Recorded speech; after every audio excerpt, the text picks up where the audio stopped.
Maverick News, the antivirus program for your mind. And now, the Freedom Reporters.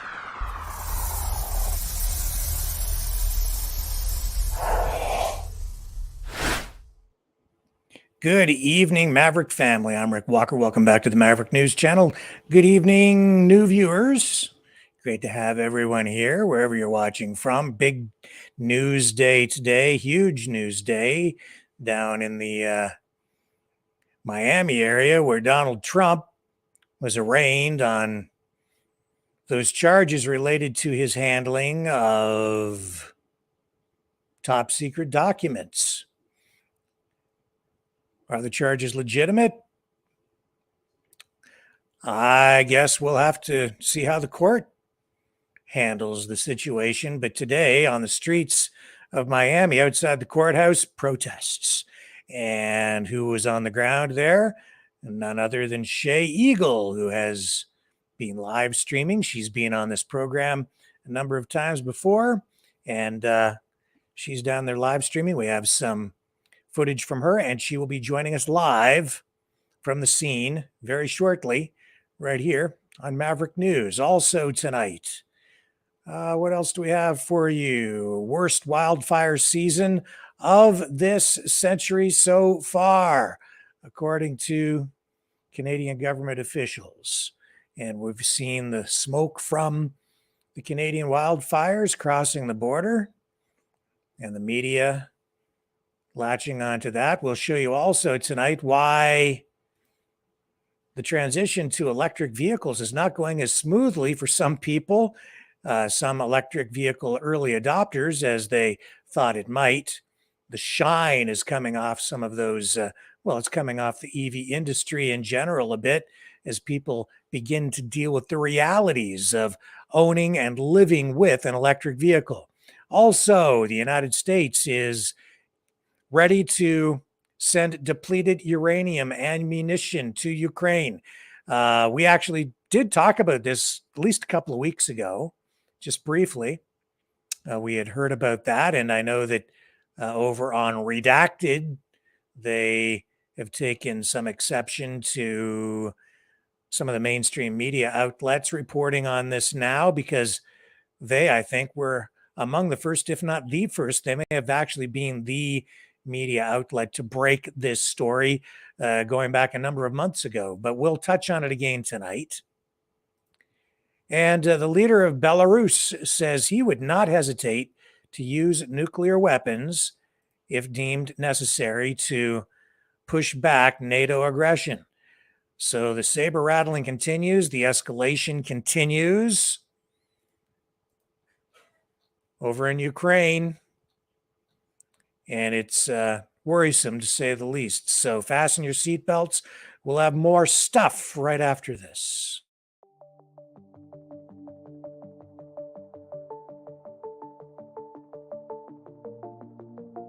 Greetings, brave Mavericks. Our quest for truth continues. We go beyond fake news. Together we expose propaganda. Together we pull others out of rabbit holes. We are maverick thinkers. We are all unique individuals. Defenders of individual rights and freedoms. Credible. Trusted. Grounded in reality. Maverick News. Maverick News. Defending free speech. Free speech. Donate at freedomreporters.com. Do it now. Tomorrow may be too late. Maverick News. The world is watching.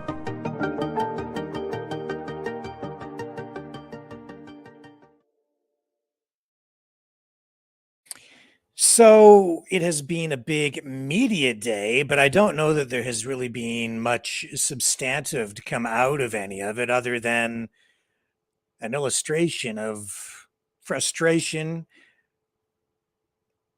manifesting itself through protests outside the courthouse where Donald Trump was arraigned because of his indictment and his handling of government documents that he took with him after he left the White House, which is customary, but they're now trying to say that he didn't handle them properly, and you kind of know the whole story. So today, the media is like covering, okay, he's gonna get in his SUV, and now they're driving in the SUV, and now they're on their way to the courthouse, and now he's driving into the courthouse, and now he's driving out of the courthouse, and the crowd is there, and people are protesting, and oh my God. And Trump has been charged with 37 counts, 31 counts of willful retention of national defense information, 1 count of conspiracy to obstruct justice, 1 count of withholding a document or record, 1 count of corruptly concealing a document or record, 1 count of concealing a document in a federal investigation, 1 count of a scheme to conceal, and 1 count of false statements and representations. Now, I can tell you that this has turned into a media circus today, and I can also tell you that, you know, he went in, he entered a plea of not guilty, and he's been released, as far as I know, with no conditions. And it really comes down to a struggle between 2 pieces of law, whether this really what will take precedent. The Espionage Act, where they're charging him, they're basically trying to treat him like a spy, essentially, or the Presidential Records Act, which came after and is what gives presidents the permission, authority to take documents with them after they leave the White House, and then they work with the National Archives, and then they set up presidential libraries. La la la la la. So they're, his political opponents, and I think the weaponized justice system really trying to make hay with this. How far they will get, who knows? It could be serious, because at this point, the whole justice system seems like it's been just flipped over on its side, or maybe even right upside down. And while they say no one is above the law, it seems like the law applies differently to different people. Anyway, Shay Eagle, freedom reporter, there on the ground in Miami. We have footage from her. She'll be joining us very shortly, but this is what she recorded a short time ago as Trump was leaving the courthouse, just to give you a sense of what was going on there. Huge crowds, big protests, probably from what I was seeing, about 70% pro-Trump, 30% anti-Trump. Overwhelmingly, in favor of Trump, though, for the most part. Cheers, but some people, of course, protesting against him. And there were crowds of Antifa. There he is. There as well today. Trump is leaving the courthouse. He's probably in the second Suburban. He was coming in. He's going to be in the second. Yeah, he'll be in the second one like he was coming in. First one's right here. He's in that one coming up right now on the ramp. Unless they changed him around, but I doubt it. There's only 2 went in. You can't see through the glass? I did see. No, he's not in there. He was in the second one too, and behind the passenger seat was where he was. When he came in, he was in the third he was vehicle? behind the passenger in the second vehicle. Yeah, you're right. Yes. He was in the second vehicle. Right there. Right. So he's not in the first vehicle here. He's in the second one. Yes, Yeah, right. there. That's right. They're not putting him on the street. People ask me the same thing. I'm like, no, but yes, he's in the second one. Yeah. You can hear the crowd chanting in the background. All right, guys, he's leaving. He's leaving. There he is, right there, you guys. He's coming out now. They're going to pull right out.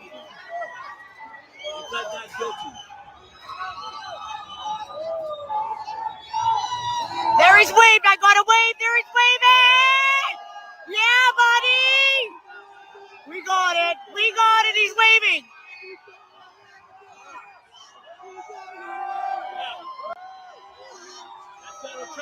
We got the wave, you guys. We got the wave. Right on.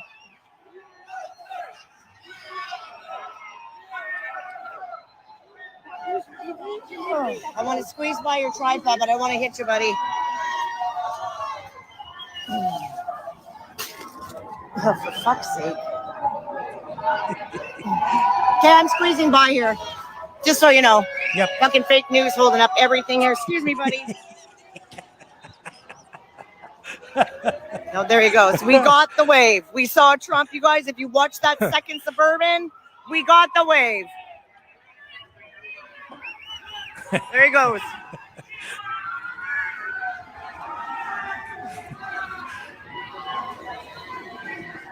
That's funny.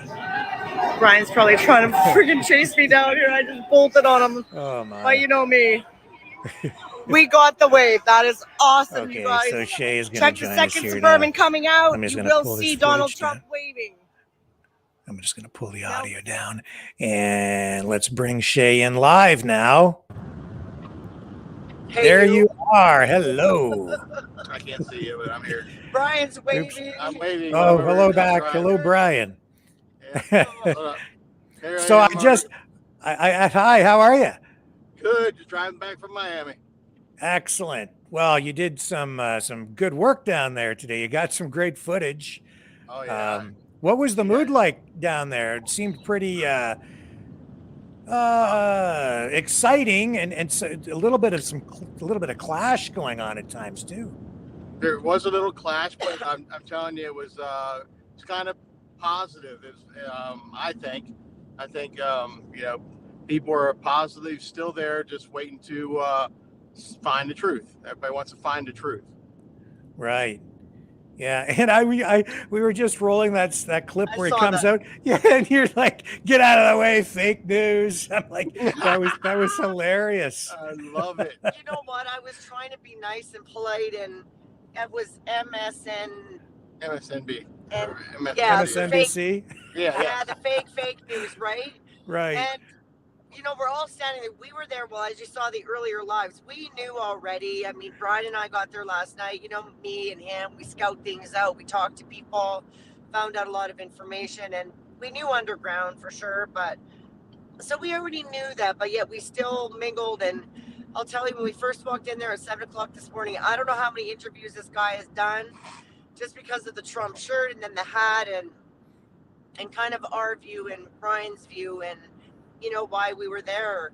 But yeah, and then they, the media, they just come up and they just try to bulldoze you over and move you out of the way. And I thought, I came all the way here. You are not. Your tripod and your big cameras, I really don't care. Yeah. I was like, she'll break your camera. I know she will. On purpose or not. That was hilarious. That was pretty good. I liked that. Yeah, good for you. Stand your ground. What was going on here afterward? This big crowd. Was that a Antifa group or what was it? So Antifa always, but again, we missed. And when you first saw me bolt off without Brian when I came back, because that's where I was headed. But Brian and I don't do that. You have to do that for safety reasons. And he's my pit bull and he's my, you know what I mean? So I did take off directly for that, but I had to turn around and come back to get him. Somebody tried to block the motorcade is what we ended up finding out. And they tried to break through. So yeah, and then Antifa tried to come through because the shouting started and all of that. And I'm telling you, those boys in blue, man, hats off to them, respectful. And they pushed Antifa right back. They had that line solid and no one was going through there. So I didn't catch quite all of it because I needed to go make sure I had Brian in tow before, I ended up getting myself into something over there. So I'll send you a video later. There was this one guy when Trump was coming back out, or no, when he was going in. Sorry, when Trump was going in, this guy went out. He had a jail suit on. He was like, Trump should be in jail sign or whatever. He started walking across the road in the middle of the road, and he's like 30 feet from Trump's motorcade. It's probably all over the news. And the police hasn't seen him yet. And I'm thinking, should I go out and tackle this guy or what? And then all of a sudden they saw it and they came out and just pushed him back. But I was like, that was a perfect opportunity. They could have just smeared that guy into the concrete. But anyway, it's probably, Brian's got the video. We tried to upload it right away, but it wouldn't go. But anyway, I'm sure it's going to be all over the news. And we did get word after that too that somebody roughed this guy up. And yeah, Brian, relax. You saw an alligator. It's a big like, croc. "Oh, We're going down. We're there's actually an alligator." Just, we're going down Crocodile Alley. That's why. no, that's why. So he's like, "Oh my God, look."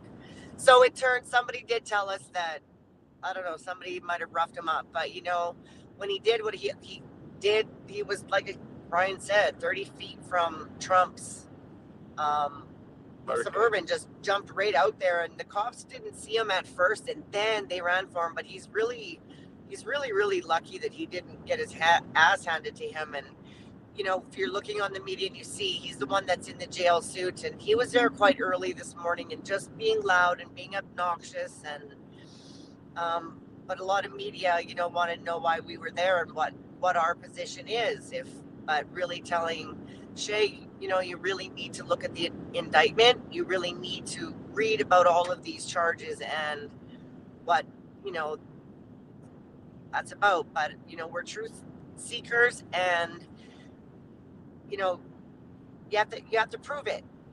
You have to That's prove right. it. Yeah. You have to prove this. Anybody can say anything, but if he did do, you know, what we've been hearing and they can prove it, then that's some highly classified information that could really put, you know, our military at risk, or has put the military at risk. I'm not so sure. We read the entire indictment right here on the show. Okay. As soon as it was released, I spent better part of over an hour reading it, all 45 pages, 43 That's or it. something. It's 45 pages. Yeah. A fitting number given, you know, that he was number 45. Yeah, that's right. But when I read that, you know, it's a lot of it kind of washed over me. I wasn't sure exactly what to make of it, but then Rudy Giuliani kind of hit the nail on the head, because there was like this one section where there were some redactions in names making reference to they don't mention him by name, but it was General Milley. Right. Okay. And he was Trump was talking to a reporter about this incident with Milley, where Milley was saying that if this secret plan to attack China was going to happen, he was going to call China and warn them. But all of that had actually been reported in the media anyway. You can go online, it goes back to 2021, and you can find all the stories about it. So I mean, if it's so top secret, why is it in the mainstream media all over the internet even now? And see, you know, and that is the whole thing. And our thing is, you'll hear it because we've been interviewed lots, and I've said it myself, especially Brian is a huge Trump supporter, that no one is above the law. And that's, you know, when we tried to hold Trudeau responsible. So if Trump is guilty, which I don't believe he is, people can say what they want to say, but until you can prove that. But if it is proven, you know, we talked to that sergeant today who was in the military, and he said, you know, I will always be a Trump supporter, but that doesn't mean I think he's going to be a good president. So that's the whole thing, is these classified documents that they've been talking about. But one of the journalists I talked to, some people wouldn't give their names. They all, you know, and I, you know, we all talked, and some are doing it for their own reasons. They're, however, who they belong to, I don't know. But there were more than 31. He was only charged with 31, but there was way more there. So why they only chose 31 out of 50 or 50 some, we don't know. And a lot of it too is, it wasn't the fact so much, they said the big deal is not that they were declassified and taken home, but when the DOJ asked him to return them, which again was a joke, didn't give him much time, we all know that, that's when it gave them. So there's a lot of different things you hear, and you know why we're there is to collect and hear things and put this out there, but you have to prove it. People can say what they want to say, but if he is guilty, it will come down ultimately to the way the courts interpret the law, and the two pieces of legislation that deal with one, the Espionage Act, and two, the Presidential Records Act, and which one has greater weight. And this is going to be a very difficult case for them to prosecute, because he was the president. And even if he doesn't have the documents, he still has all that stuff stored up inside his head because Right. he probably read all of that stuff. So he took it with And him I- in his brain. And I asked these because these people, these media were the very first in the row, and they know they were very high up in whatever they do, whoever they belong to. But I just said, okay, so here's my question to you. I said, do you think this is a tactic? I think it's a great thing. And you guys are going to call it a tactic of, the judge or him not having a lawyer or, and then she goes, that's ridiculous about a public defender. And so then we got into that conversation. I said, well, no, because really he's got the money, he's got the power, he's got the people and can hold this off till he is a nominee. He's running for president, makes president, then this is all null and void. Right. It's If he's president elected, he can just pardon himself. That's exactly it. So Trump has the money, the measures to hold this out long enough to where if he's not in jail, people are still going to vote for him. Right. But, Trump's smart enough and Trump's got the tactics. We also to, you know what I'm saying. we also listened to a guy today that's actually Yeah.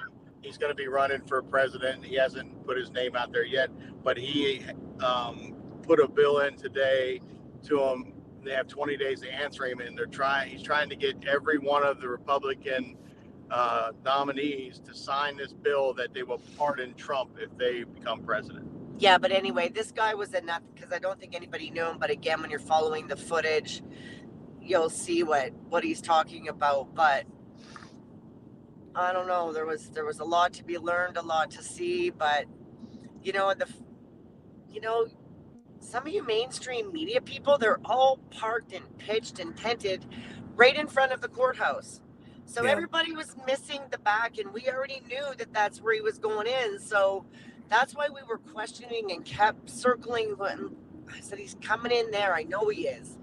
And I said, those people are parked in the back there for a reason. Somebody gave them the info, gave them the lowdown on exactly the underground. And I said, we need to pay attention to them.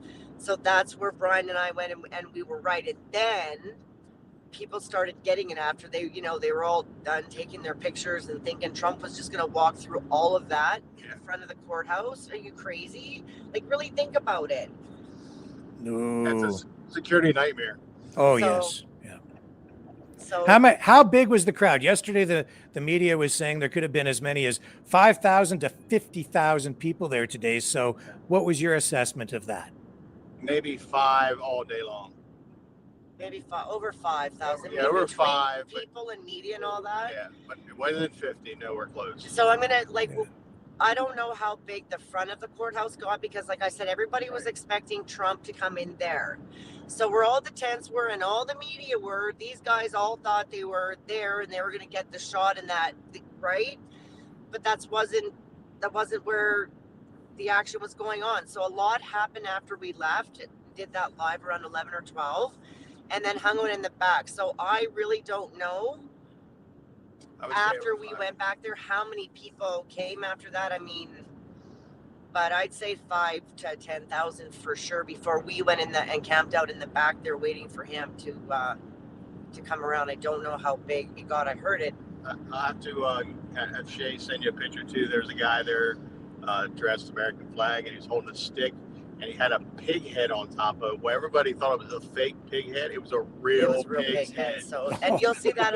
It's dripping like shit off. I of it. asked Brian, I'm like, is that real? He goes, yeah. And I'm like, ew, that's gross. real pig head on a stick out there. So it's like, Wow, that's pretty extreme, sort of. Yeah, Yeah. it was a little extreme. so, but you know what? To see Trump in that Suburban, and he was in the second one going in, and I know in my life I said no, he's in the first one because somebody was asking me, well, which one is he? And I'm like, he's in the first one now. No, because he already went. So she was confusing me of talking to my viewers, but he was always in that second Suburban. So I did see him going in. I'm really gonna have to stop that footage and see if I can get in or somebody else can. But definitely, and that's where I knew he was in. He was behind the passenger and going out too. And then he got the quick wave, and then he sat forward and gave a bigger. And that was the most exciting, is that We've been there all day, and He acknowledged us there. Yeah. he acknowledged the people that were there. And, you know, because usually Trump is always going to wave or say thank you, but we know for number one, his lawyers and his security. I mean, they had to keep him safe, but to just see him was very, very exciting. Wow. Yeah. Well, it's certainly a day you'll never forget. Do you think this stuff is going to help him or hurt him? Because my assessment is this can only help him. Yeah, unless they would be able to convict him, if they would be able to find him guilty, it would be done, obviously. Right. Yes. But but all this is just ramping people up and just making people stronger fans of him. You know, They're just making him pay the price because of who he is, because he's everybody makes mistakes, Rick, but I mean, the man is powerful. He cannot be bought. He has a ton of money.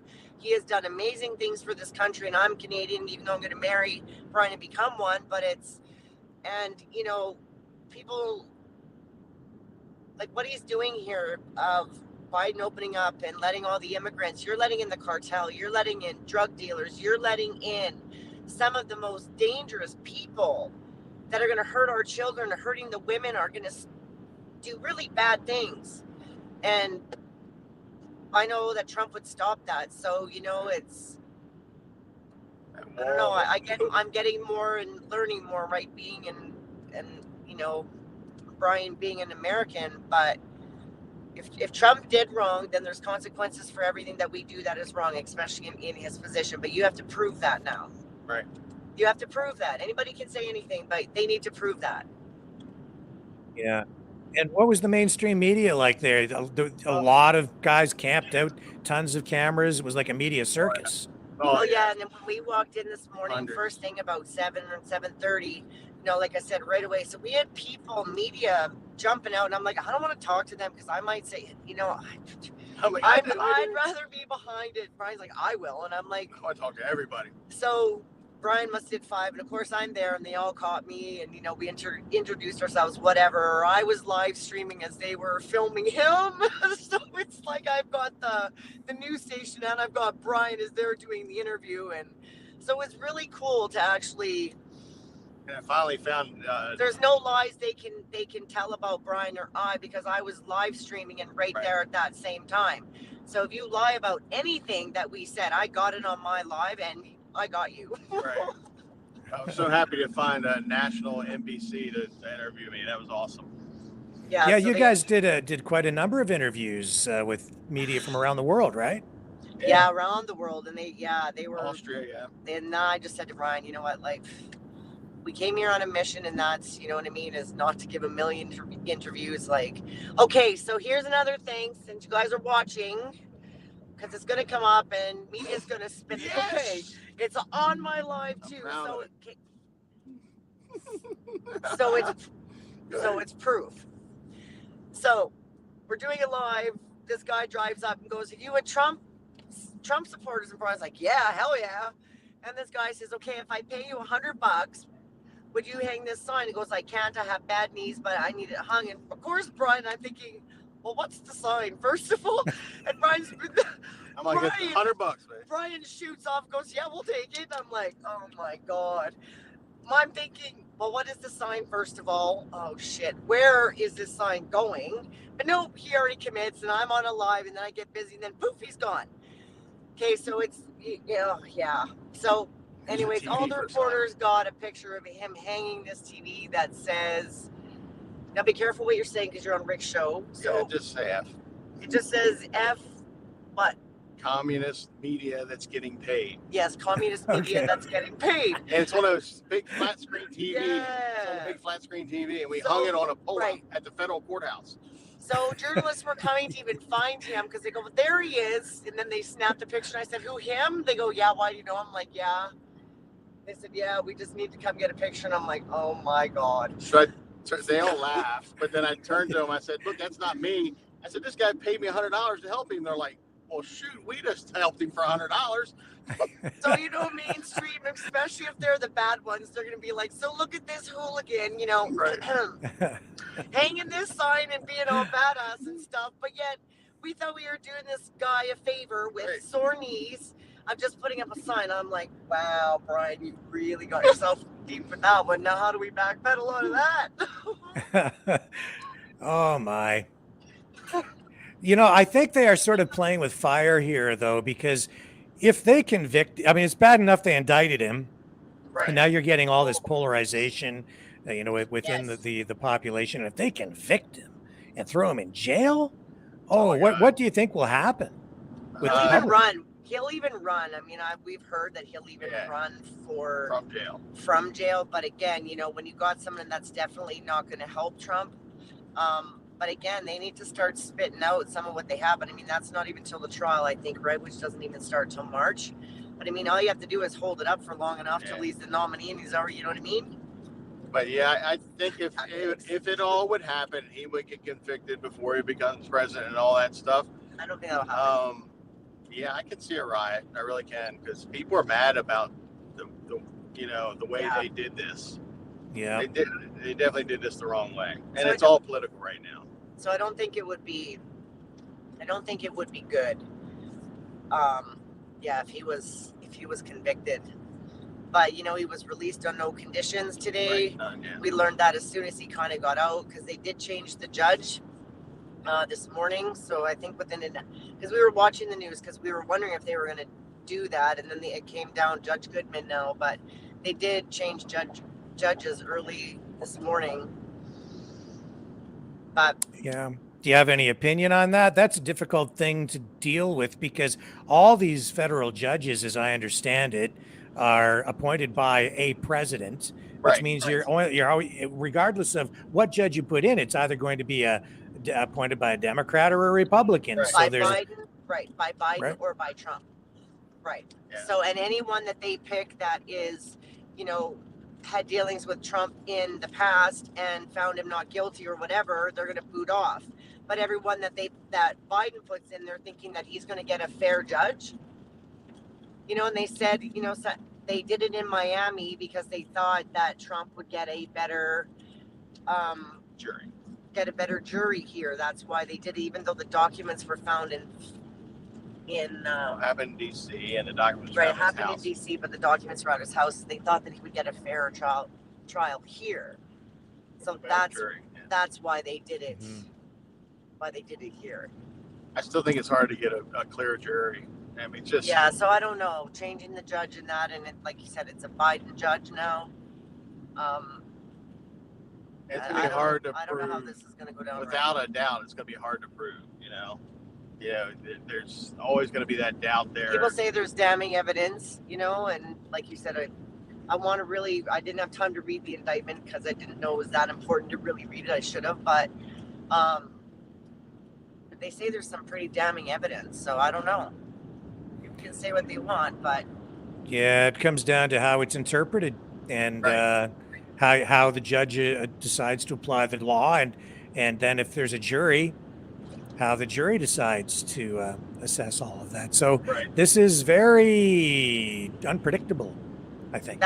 it is. It's very unpredictable, and we don't know what they have, and I think the other reason it's unpredictable is because this is all really new ground. This has never happened before. We've never had a president in this position before. So whatever happens here actually sets precedent. Right. It does, and that's the whole thing. And if they're going to do this to him, then we have somebody right behind him, like a Biden and his son, and Clintons, and all them. They now be tried also. Yeah, they're in the same. They're in that boat that they're doing right here to Trump. The same thing. Yep. That's why this is such a terrible thing to do, because if they do it to him, the Republicans will turn around and do it to the Democrats too. You can pretty much guarantee it. It'll be an all-going fight. It will be. It just goes to show you how this world has just gone to shit. That this can even be possible. That this happens. That I don't know, Rick. We're very drained from this today. Yeah. It's very, when you're out doing these things, and the people that you talk to and the information you have to pull in and hold there and take in. My head's on a swivel all the time. And then that's it, your head always being on a swivel, for the other past events that have happened. And so, Yeah, because I got to keep track of that Shay when she runs around. She just takes off, and I'm like, oh my God, I'm old. I can't follow you. Yeah, well, I think the mainstream media guys you should maybe get some bodyguards to protect themselves from her while she brushes past their tripods.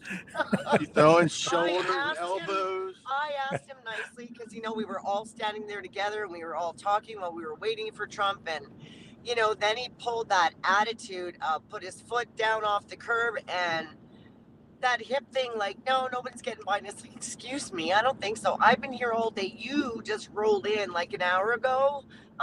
So I asked you nicely. Then I just said, okay, by the way, I'm going around your tripod. He went around it and I thought, man, I hope you're holding on to that camera. Well, see, he learned a lesson. You do not mess with a Canadian girl who loves hockey because she'll body check you right back up onto the sidewalk. That's right. Nobody had informed him of who she was yet. He wasn't a convoy watcher. I don't know. No, he's probably the one that made lines up about us, Rick, those bad convoy people. He's probably the one that spread that shit around, making us all look crazy. We did find some reporters that knew a little bit about the convoys. That was nice. About us fringe minority people, right. So and not bad. They didn't have bad things to say about it. Right. So that was good. Yeah. Well, you've been doing a lot of live streaming and not just from there, but where else have you been? You were up in East Palestine for a while where the train derailment happened. And what else? Tell me all the stuff you've been doing since then. So we went up to East Palestine and we did a rally actually. And I kind of went to look for some of these kids that were sick, that we were hearing about. And, I met some really brave people there and a really brave mom, Candace, and I did an interview with her too while we were in Naples and how sick her family is and how sick her kids are. And then Brian and I just kind of traveled around Florida doing a holiday. And then we came down to Fort Myers and Sanibel Beach. And when we saw the damage, well, you know me, I was just like, wow, it looked like a bomb went off. So I was like, I want to come and help people rebuild here. And then I got to talking to people. Jeff Wiggle from the Sanibel Deli. I went and interviewed the firemen from the fire department, Station 171. Asked them, what's it like when you get evacuated? What's your guys' job? What was it like when you guys came back? And their stories, not even knowing there was no signs. Even GPS was taking them to the wrong place. The wildlife had started overtaking Sanibel. And, these men were in tears. These are grown heroes, and I just felt, I said to Brian, we can't leave. We somehow got to help these people. So that's what we're doing. We found a lady now who, because we're getting married, but we do have a company. I can't make money or anything here yet, but Brian takes care of me and I just basically go and I help and this house is almost done. So it's going to be really rewarding. So this lady's going to be back in her home by the end of June. But when she comes back in July, she'll be able to live there. And people were telling her they would be able to get her back in there in September. So we started with the insulation and now we're everything's done, the drywall, painting. So that's kind of what we're doing. We started a business, Patriots from the Heart. And that's what we're doing. So that's pretty cool. So all the live streaming you're doing, where can people find it? Is it mainly on Facebook or other platforms? Oh, yeah. Yep. And then we've been pretty quiet the last, because we've been working on getting this place ready for our friend to come back to. So, but then we felt that we really needed to be here. So we didn't go to work today. We played hooky and boss is going to be mad. Which, we took off to Miami to check this out. So I'm glad we did. Yeah. Well, really quite a day all the way around. Very exciting. It's a day in history. It's history. Yeah. Again, another history making moment. And it's about putting the truth out there, right? And good, bad, hard to hear, hard to say. But it's about putting the truth out there and finding what's really going on. And if he ever goes to court, we'll be there. Yeah. Yeah, we're going And to try to really dig in and well, it looks like Go he's ahead. going to court.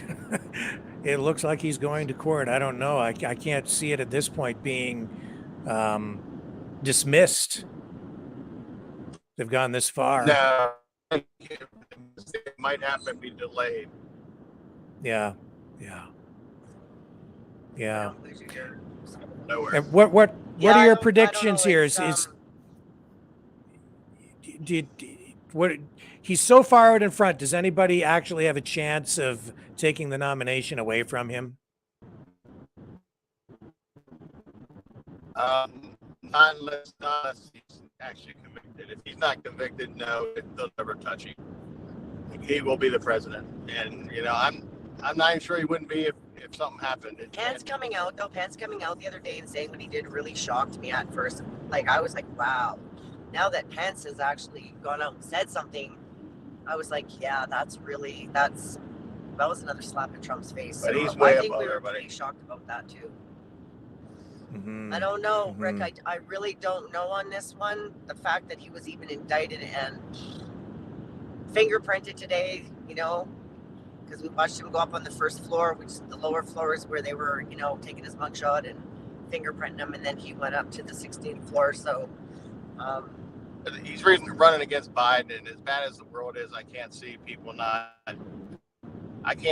re-electing Biden after how bad the world is right now. Even his own supporters are mad at him. ruined this country. So Yes. Yeah, it is a mess.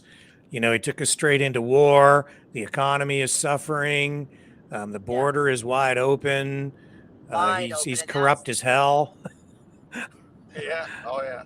He I should be think- the next one trying. I think the border opening is the biggest concern to a whole lot of people and very, very scary. There's already a huge homeless population. We already know that in Canada, we've seen it, but here in the United States, and why would you bring over more immigrants and put them in shelters? And now the mayor of New York said that they were going to be lifting. You had to be in a shelter for 90 days before you get a voucher for housing. It's like there is so many homeless people. Why would you bring more immigrants in to make them homeless? Mm-hmm. To me, it's like, so very concerning. And that affects us. That affects our children. That affects everything. And, a lot of bad people are going to come in. And that's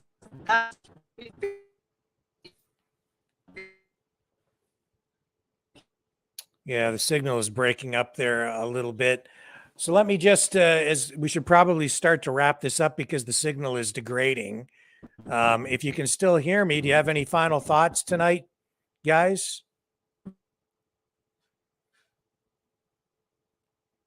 And the signal is frozen. It may come back in just a moment. We'll just give it a second to see if they can reestablish the connection as they're driving down the road.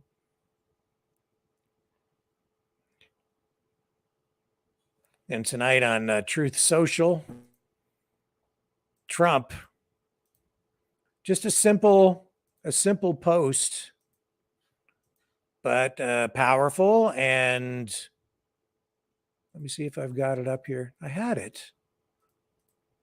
Let me just see if. Well, let me bring it back up. We had a little bit of trouble with our computers here as we were about to go to air. So some of these clips and posts that I had lined up are kind of missing here. Yeah, we lost Shay's signal, but that was Shay Eagle on the ground down there today in Miami, bringing us truth and practicing real journalism, actually. That is what that is. That is, recording as I've said before, history on the run, which is a reference and a nod to old school journalist Knowlton Nash. And here's Truth Social Jack Posobiec showing Trump being fingerprinted. And I'll show you what Trump had to say tonight.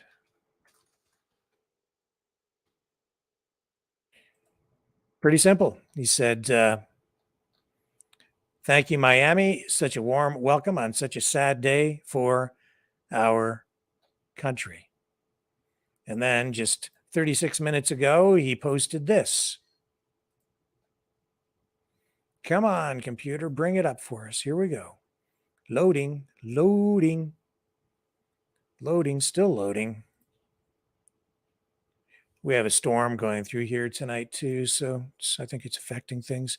Fake Tapper just demanded that his broadcast be closed down from Miami because there was far too much enthusiasm on the streets for Trump. The good news is he was the only one to do so. Perhaps a good explanation as to why CNN's ratings are so low. Yes, lots of interest. And I was listening to WJR radio this afternoon for a few minutes, and Trump derangement syndrome is still alive and well. One of the callers calling in as they were talking about this subject criticized the host of the program simply because he mentioned Trump's name and called for the station license to be revoked. Yeah, that was a little extreme. Hey, you're back. Back. Lost you. We're driving through the Everglades actually on our way back to Fort Myers. So of course we hit a patch. Sorry about the hand. Oh, that's okay. That's all right. Yeah. So that's okay. Well, you know, we've covered, I think, most of the ground. Is there anything you guys? Oh, we lost the signal again. Where'd you go? There you are. Any final thoughts to kind of wrap things up tonight?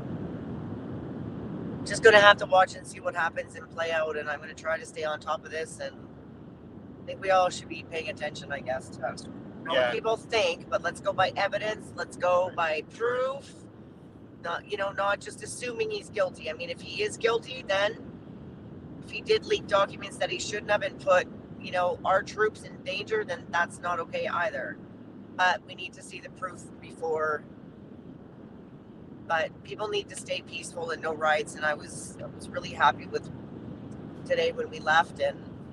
But I didn't see a lot of what went up on the front after we went into the back around 10 o'clock or so. But I think we need to make sure we keep this non-political. I mean, I know this whole thing is political. The reason it happened and the reason it is happening is political. But I think people need to keep their political minds out of it and just keep it. And let's go with the evidence. Find out what the truth is and go from there. Seems to me again like this is something of a trap where, the Trump's opponents, the neoliberal Democrat wokes, it's like they're hoping that people lose their minds and go get violent so they can start throwing more people in jail with the J6ers. See, and that's it, right? So, that's the whole thing, is keep this peaceful and don't do anything to hurt this country, or let's just pay attention and watch the evidence, people, and let's not. But I was happy with today as far as there was nothing to worry about except that guy, that jailbird guy. I'm not sure if somebody roughed him up there. I'm not sure what happened there. I wasn't there either, but sometimes you get what you deserve. Yeah. So anyway, it was a good day. A good day, and thanks for having us on. And oh yeah, my privilege. And guys, check out Shay's videos on her Facebook page. Just look for Shay Eagle on Facebook, and she has a lot of valuable, productive stuff to look at. I mean, what you're doing down there is journalism. That's what you're doing. It's truth, buddy. Yeah, truth. That's exactly right. Thank you, guys. Really appreciate you taking the time. Rick. Good work today. All right. Okay. Take care. Okay. Bye. All right. Bye. See ya. Bye. Bye. Shay and Brian down there in Florida on the scene, recording history on the run. We'll be right back. Don't go away. More to come.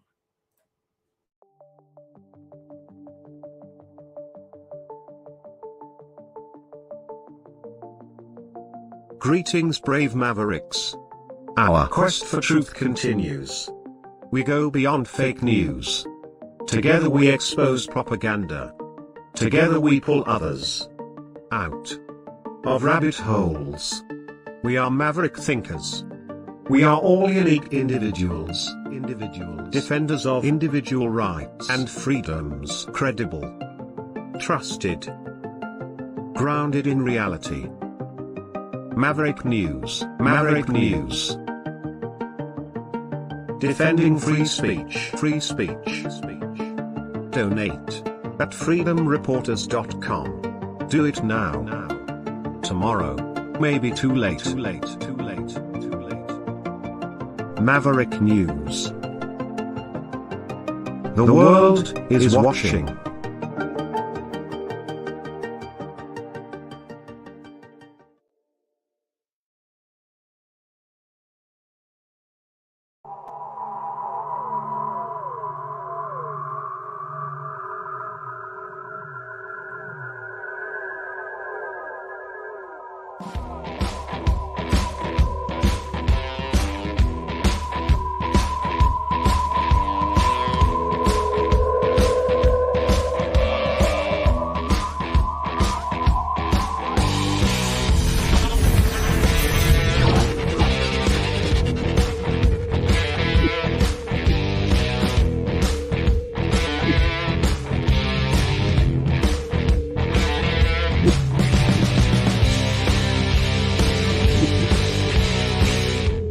Maverick News.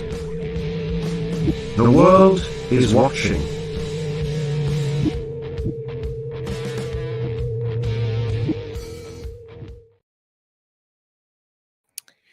So, things continue to escalate over in Ukraine in the conflict with Russia. And tonight, we're seeing the leader of Belarus say that he would use nuclear weapons. Here it is right here. This is the NBC version of this. Headline, leader of Belarus says he wouldn't hesitate to use Russian nuclear weapons to repel aggression, says. Moscow's deployment of short-range nuclear weapons to its neighbor and ally was widely seen as a warning to the West. It stepped up military support for Ukraine.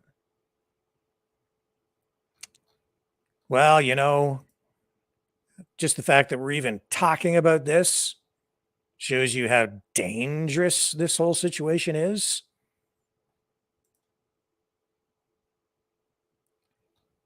So just to give you a couple of the paragraphs from this is actually an Associated Press article, which, because it's a news wire service, has been picked up by mainstream media pretty much universally. Belarusian President Alexander Lukashenko saying today that he would not hesitate to order the use of Russian tactical nuclear weapons that are set to be deployed to Belarus if his country faces an aggression. And we are seeing Ukrainian forces deploy weapons, drones, shells, actually into Russian territory now. Earlier this year, Russian President Vladimir Putin announced the planned deployment of short-range nuclear weapons to Moscow's neighbor and ally, Belarus, in a move widely seen as a warning to the West as it stepped up military support for Ukraine. And Putin has emphasized, it says here, that Russia will retain control of them, but Lukashenko's statement contradicted that. So here's a quote, says, God forbid I have to make a decision to use those weapons today, but there would be no hesitation if we face an aggression. Lukashenko, known for his blustery statements, said, according to the state news agency. No response from Russian officials with regard to this, but hey, even Putin has said, hey, I'm not bluffing, and has indicated that he would use them too if push comes to shove. And that's sort of been the problem from the very beginning. NATO has been push right up to the Russian border in Ukraine, right where Ukraine, put that line in the sand. They said, no NATO forces here, no NATO membership here. unacceptable, too close to home, too much history there. You know, we've seen invasions of Russia come right through Ukraine in the past. Not acceptable. NATO ignored those words and ignored the agreement, the promise that had been made after the fall of the Berlin Wall. Just completely ignored it and continued to push. And then when Russia shoved back, initiated their special military operation, the West said, see, Russia's the aggressor. That's the way it's really gone down. I think that is a more accurate assessment than Russia just wants to take over more and more countries and dominate Europe. That's not quite the case. And we're seeing more escalation on the U.S. side again, because the Wall Street Journal reporting, and this story being picked up by other mainstream media now, the U.S. is sending depleted uranium ammo to Ukraine capable of piercing Russian tank armor. Says here, this is Insider. The U.S. is set to approve depleted uranium tank shells for Ukraine, and they're crediting the Wall Street Journal with the report. Although I can tell you that I did hear Redacted talk about this first. And that goes back about 3, maybe 4 months ago. And we acknowledged it shortly after that here on this program as well. But it was Redacted that brought the information forward, as far as I know, first. And that's not surprising because, of course, you're not really getting real news to the degree that we used to from mainstream media. Now it's more independent news sources that are breaking the truly important stories like this. And this is an important story because why? Well, depleted uranium used in shells spreads radioactive material across the land, across the area where the munitions are used. And we've seen in places like Iraq, where depleted uranium shells have been used, that the environmental contamination results in all kinds of illness, cancers for the people who live in those areas long after the wars are over, long after the battles have been fought. And so here we are looking at NATO sending depleted uranium shells to Ukraine for use against Russian forces, but on Ukrainian soil, where the use of these weapons will result in contamination and, no doubt, disease and even lingering death for generations, birth defects, all of the negative health impacts that come from exposure to excessive radiation contamination will come with this.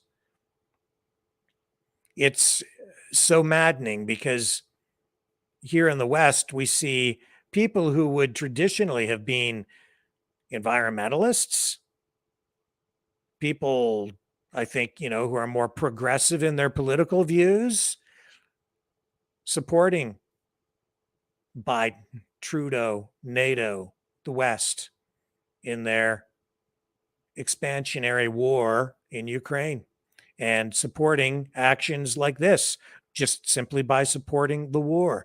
And then we've seen within the past week, Canada going over there in a surprise visit to drop off another $500 million in money and weapons for Zelensky and the Ukrainian forces. But I think public attitudes, public sentiment is changing. I think support for the war is eroding. I think people are beginning to tire of it here in the West. And in order for this war to continue, they need public support in the West. They need the public to support this. If the public stops supporting it, it will be very difficult for them to continue. with all of this. That's why the propaganda is so thick, that you think that we don't have power, that we don't have any sway over what these politicians and the military industrial complex does, what they do with our funds, with our money. We absolutely do, unless they control our minds. And that is what they do with the propaganda. Well, keep your head screwed on straight, think critically, be careful about the information that you're consuming. Try to look at everything objectively and question, ask lots of questions, assess, and then determine for yourself where you stand on these issues. Me, personally, I would like to see the war end. That's my position on it. I don't think it ever had to happen. And I think that this is an environmental disaster unfolding before our very eyes, and we are funding it. See, the depleted uranium shells are used to penetrate the armor on tanks. When they're shot at high velocity, they heat up and can actually soften the metal, allowing the shell to pierce the armor, unlike a conventional munition. That's why they use the depleted uranium. When it impacts against the armor, the impact itself, the kinetic energy from that, ignites or releases energy that creates intense heat and allows the shell to penetrate. But at the same time, it releases radioactive material into the environment, and it lingers for, I don't know how long, but years and many, many years. And when people are exposed to it, they can ingest it, they can breathe it in. You get it on your skin, your clothes, it can get into food. It's radioactive fallout, essentially, that contaminates the soil, the vegetation, the air, the environment. It's radioactive, so you're exposed to it, and it's a carcinogen. And it says here in this report that there were doubts over providing the shells for environmental and health reasons. For several months, the Biden administration has been debating whether to provide the shells to Ukraine following concerns over their possible health impacts. But an administration official said that there were now no major obstacles to providing the ammunition.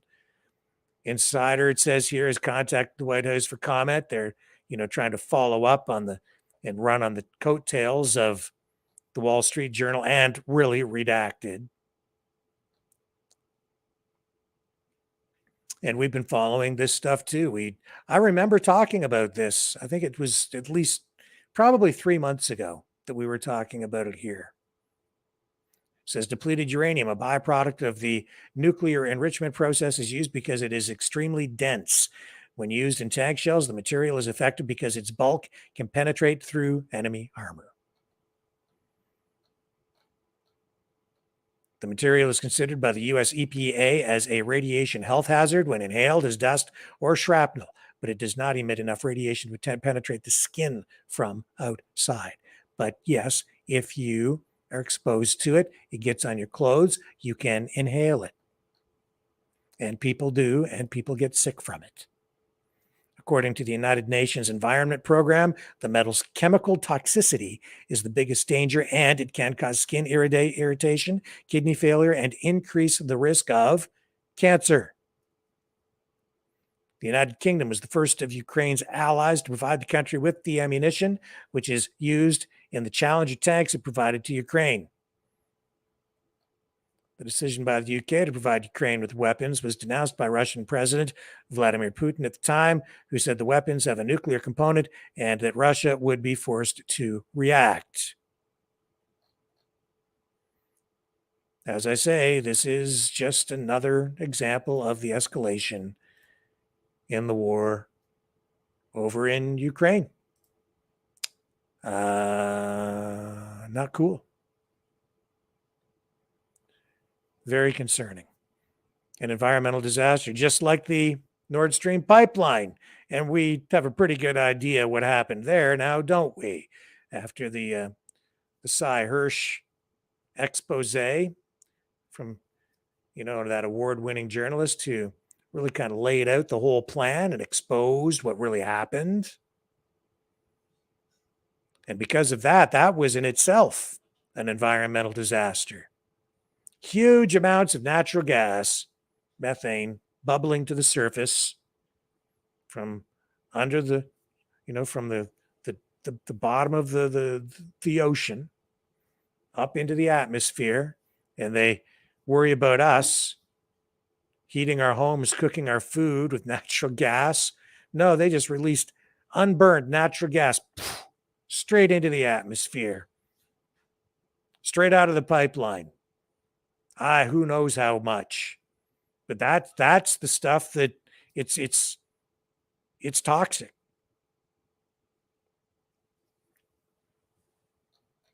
And then they turn around and they say that climate change is their biggest concern, that it's the biggest, threat to humanity. No, nuclear war would probably top my list. Not climate change. But they say climate change is their biggest concern, and yet they conduct acts like that where they blow up pipelines and blow up depleted uranium shells and contaminate the environment that way. What hypocrisy. All right, don't go away. I'll have more stuff right after this. The New World Order. Government overreach. The Great Reset. Mainstream media lies. Now more than ever, independent voices are needed. Donate now at freedomreporters.com. That's freedomreporters.com. Maverick News. The antivirus program for your mind.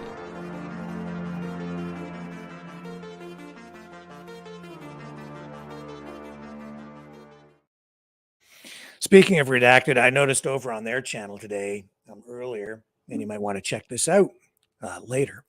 Don't go now, stay here. But they were going pretty heavy on the UFO stuff over there today.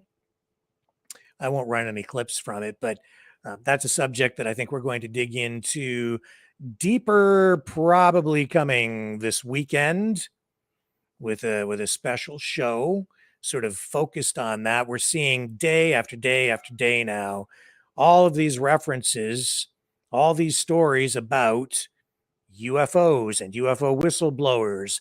And yesterday, I believe it was at the National Press Club, they held a sort of a conference to talk about UFOs and information that is being exposed now. And they had a bunch of, I guess you could call them whistleblowers or people with firsthand accounts of what apparently has been going on, or they claim has been going on with the United States space program, or maybe not even just a government of the United States space program, but a program that maybe is controlled by the military-industrial complex, where they have been apparently reverse engineering extraterrestrial spacecraft that they have in their possession. And the more we're hearing about it and the more people come forward, the more credibility these stories seem to have. It isn't clear if we really need to be worried or scared. And even the Pentagon, just within the last couple of years, releasing more and more footage recorded by pilots showing unidentified flying objects that they simply have not been able to explain. And now they admit that they can't explain some of this stuff, or so they say. And maybe they can't because maybe they're not privy to what this program is about, or they maybe don't know what this program is about. And some of the people that came out during this news conference, I guess this conference at the National Press Club, indicating that, in some cases they had pictures, but their memory cards were confiscated. Some of them forced to sign non-disclosure agreements, and now using whistleblower laws to hide behind in order for them to come forward and put this information out there for people. And there are a lot of them. And a lot of the people testifying apparently say they are government employees or ex-military or current military, but they're tied in and knowledgeable and participants in one way or another, or witnesses. The one thing that seems to be consistently missing in all of this is actual photographic evidence up close showing all of this stuff. So I don't really know what to make of it all. It certainly warrants more research, though, because it isn't just that event that took place yesterday.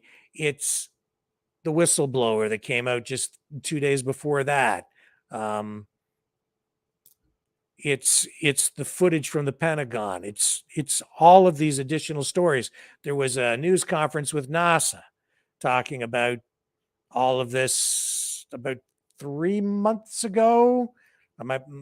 Timing might be off on it a little bit, but because we're hearing so much about it, all I can say is there's something there. I don't know what it is. There's some speculation, that this might just be some ploy to get the public to support more funding for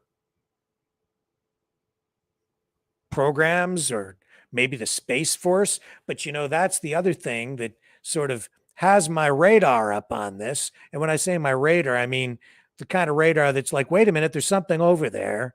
We need to be paying attention to this. As crazy as it all sounds, there's something going on. And I'm not saying that it means there are little green men running around. Maybe there are. Maybe they really have bodies of actual aliens. I don't know.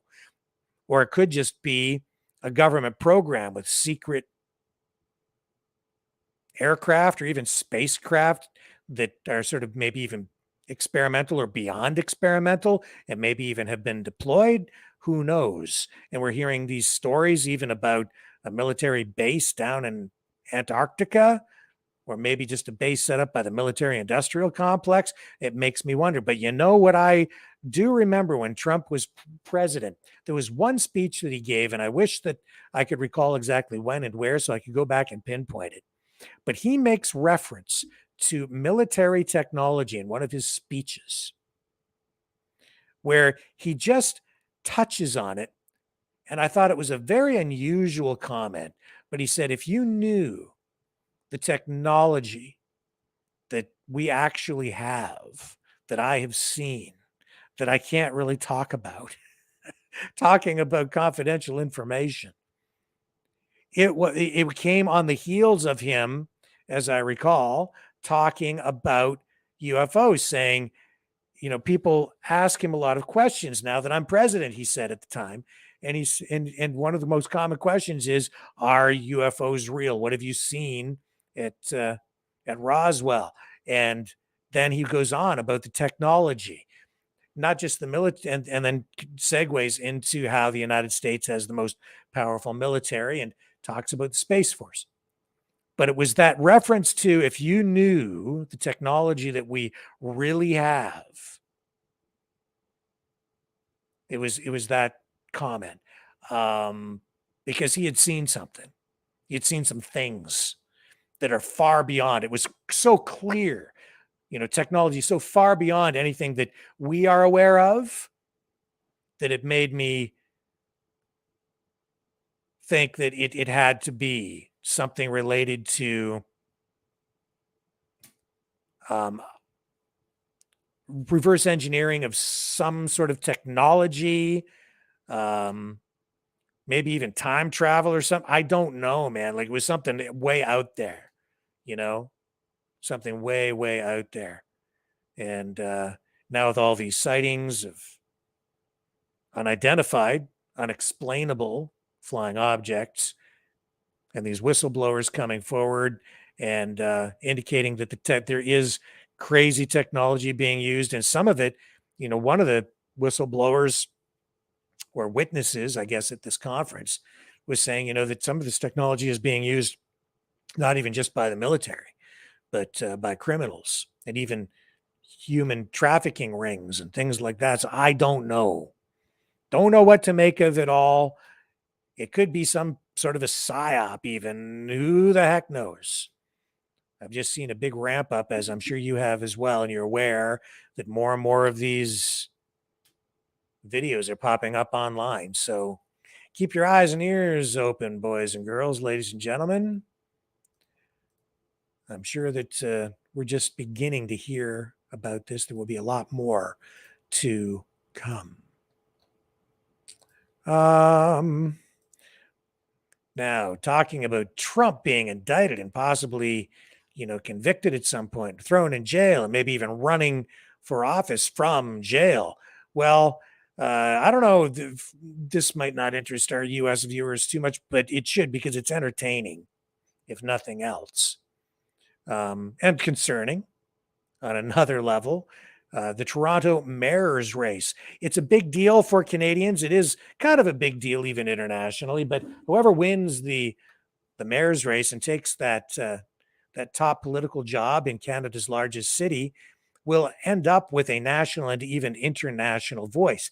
The post left vacant by former Mayor John Tory, who got caught in a scandal because of a relationship that he was having with one of his female staffers. And now I think there are more than 80 different people running for the position of mayor of Toronto.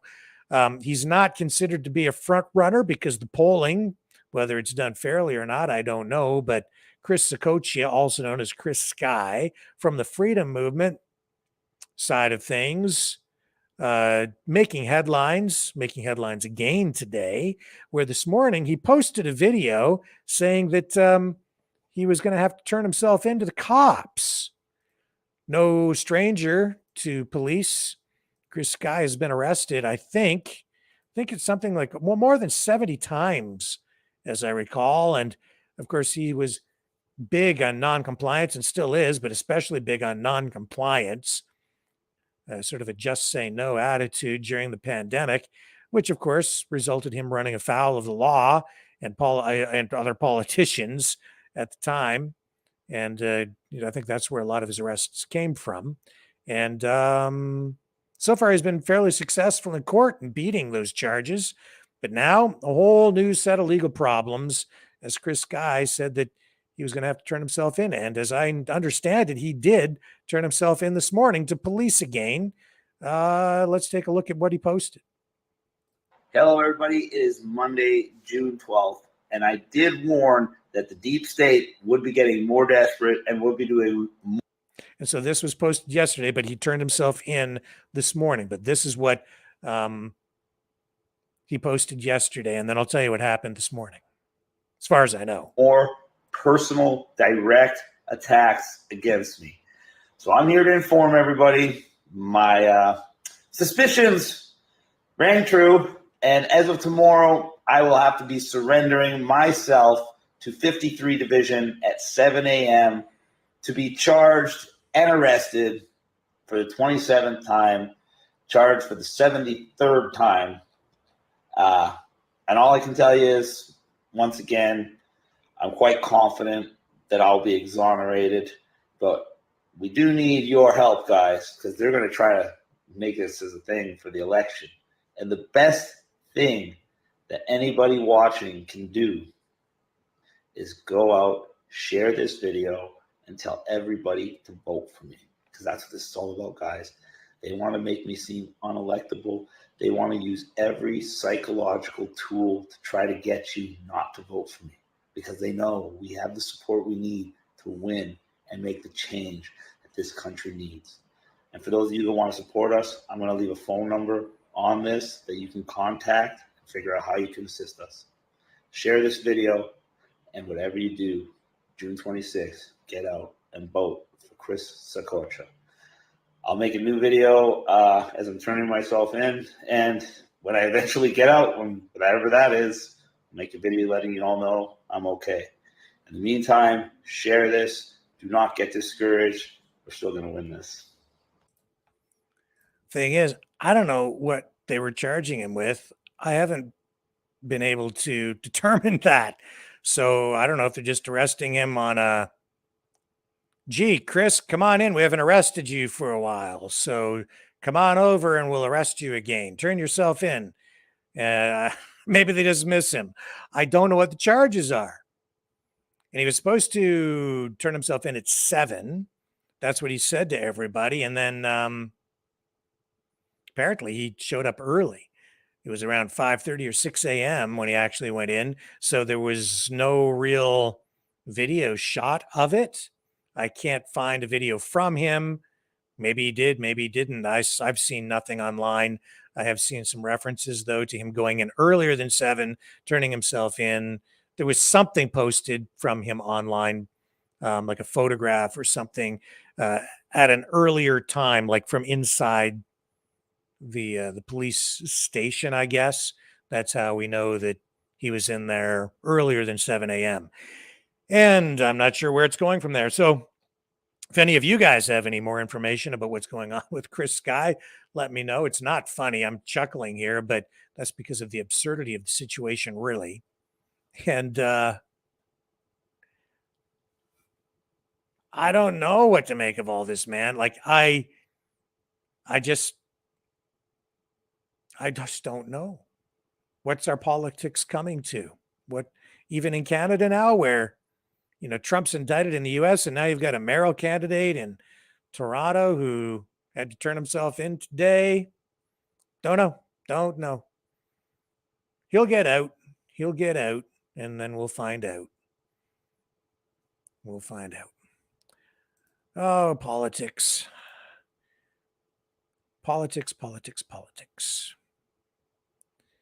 What a strange game. Let me see what else we have for you tonight. Oh, yes, electric vehicles. If you're an early adopter of electric vehicle technology, things may not go as smoothly for you as you like. So, such was the case for a new Rivian owner. This story showing... Oh, hang on a second here. I have a video here now of Chris Scotia turning himself in. So let's go to that one. Here we go. Here's Chris Sky turning himself in this morning. Okay, guys. Hello, everybody. It is Tuesday, June 12th, approximately 5:15 a.m. We are at the 53rd Division on Eglinton Avenue East, and I am going to turn myself in as requested, and I'll message you guys when I get out. Don't forget, guys, I'm not doing this for nothing. I'm doing this for a reason. So don't make it be for nothing. Get out there, June 26th. Vote number 82, Chris Scotia from there. So again, though, I don't know what the charges are. Don't know what the charges are. And we don't know whether he'll be released from jail or what. Don't know. So I'm still sitting here waiting. I'm just going to check over here. Maybe there's more information. Yeah, there's nothing new that I'm seeing so far. So I don't think this is going to hurt him. Maybe it'll just reinforce his support with his base of support. Weird situation again. So he's arrested. Don't even know why at this point. Now, back to this story about electric vehicle ownership. Let me bring this up so you can see what I'm talking about. This is another insider story. Headline: a Rivian customer waited 3 years for his dream car. It died within days. So this guy purchases this Rivian. Honestly, I have to be honest, I don't like them. I don't think they're an attractive SUV at all. I think the front ends on those things are kind of ugly. I don't like the headlights. They look weird to me. In any event, that aside, They're an expensive vehicle. Rivian is a company that in a way is a rival of Tesla, has been for some time. It's a company that has tried to be on the cutting edge of electric vehicle development, trying to find its niche within the EV market. But they've had a lot of trouble as a company. They've not been as successful as Tesla. And early adopters, if you will, they've had to wait long periods of time just to have vehicles that they put down payments on delivered. And so this customer, by the name of Chase Merrill, he's only 24 years old. He put down a deposit on an R1S 3 years ago. Other members of his family are Rivian owners, and he loves them, fell in love with the idea of owning one, put a deposit down, waited 3 years to get one, switching over from his 2015 Ford Edge to this full electric SUV built by Rivian. His price tag, $85,626. Bought it on March 10th. Took delivery. Finally got behind the wheel. He was ecstatic. He'd seen all these videos of the Rivian that he had purchased, plowing through snow, just eating it up aggressively, going almost off-roading in the wintertime with the thing, like it was some super SUV, So he was buying into all of that. So then he was heading down a road,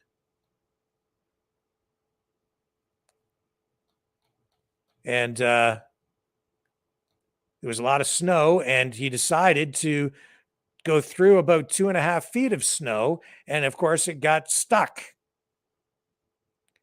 So he tried to get the thing dislodged, couldn't make it work, and the thing basically broke.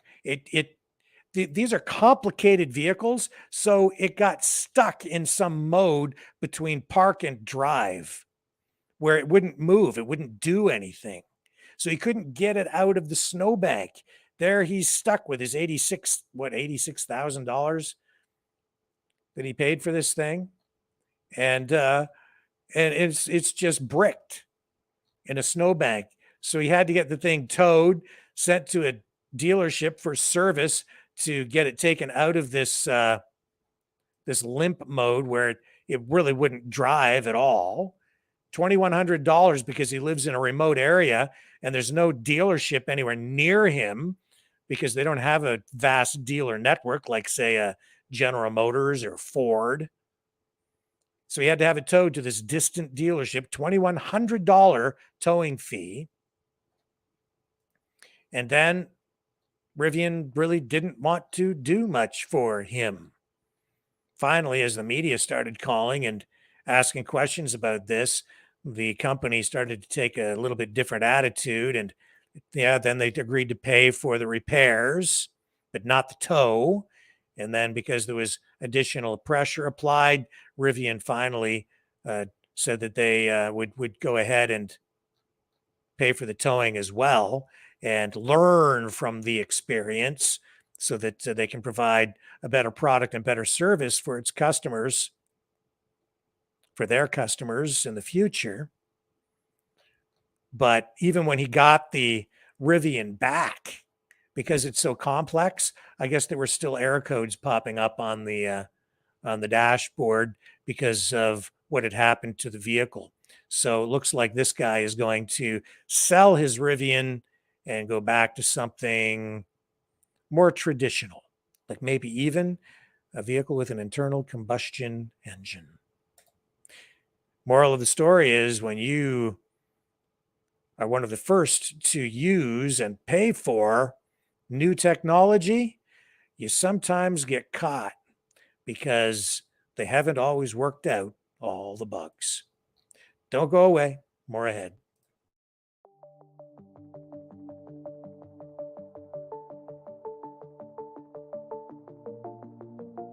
Greetings, brave Mavericks. Our quest for truth continues. We go beyond fake news. Together we expose propaganda. Together we pull others out of rabbit holes. We are maverick thinkers. We are all unique individuals, defenders of individual rights and freedoms, credible, trusted, grounded in reality. Maverick News, Maverick News. Defending free speech, free speech. Donate at freedomreporters.com. Do it now. Tomorrow may be too late. Maverick News. The world is watching.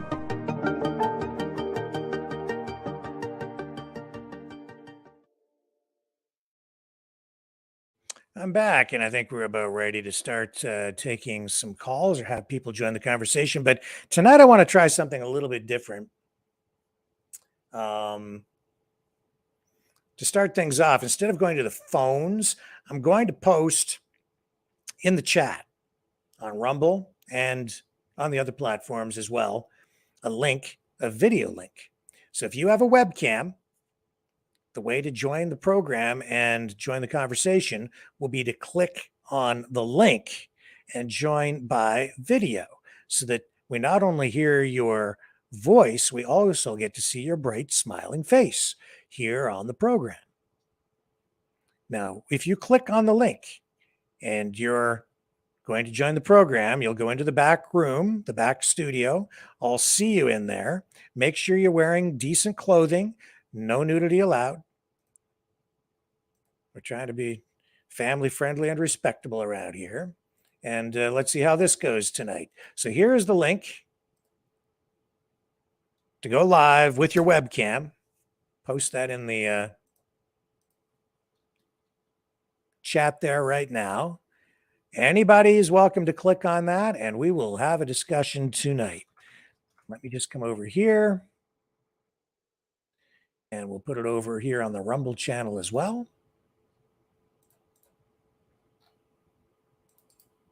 And there. I just posted it as Maverick, and if you're in the chat on Rumble, you can now see that link. And, I have to put it on the other Rumble channel as well. And so while I do that, let me run another little promo. And we'll go live in just one moment. Here we go. Hang on.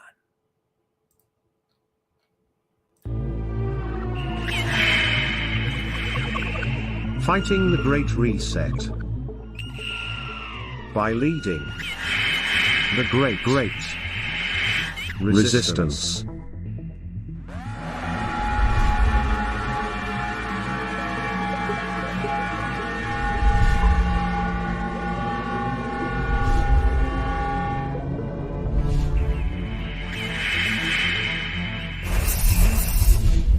Maverick News.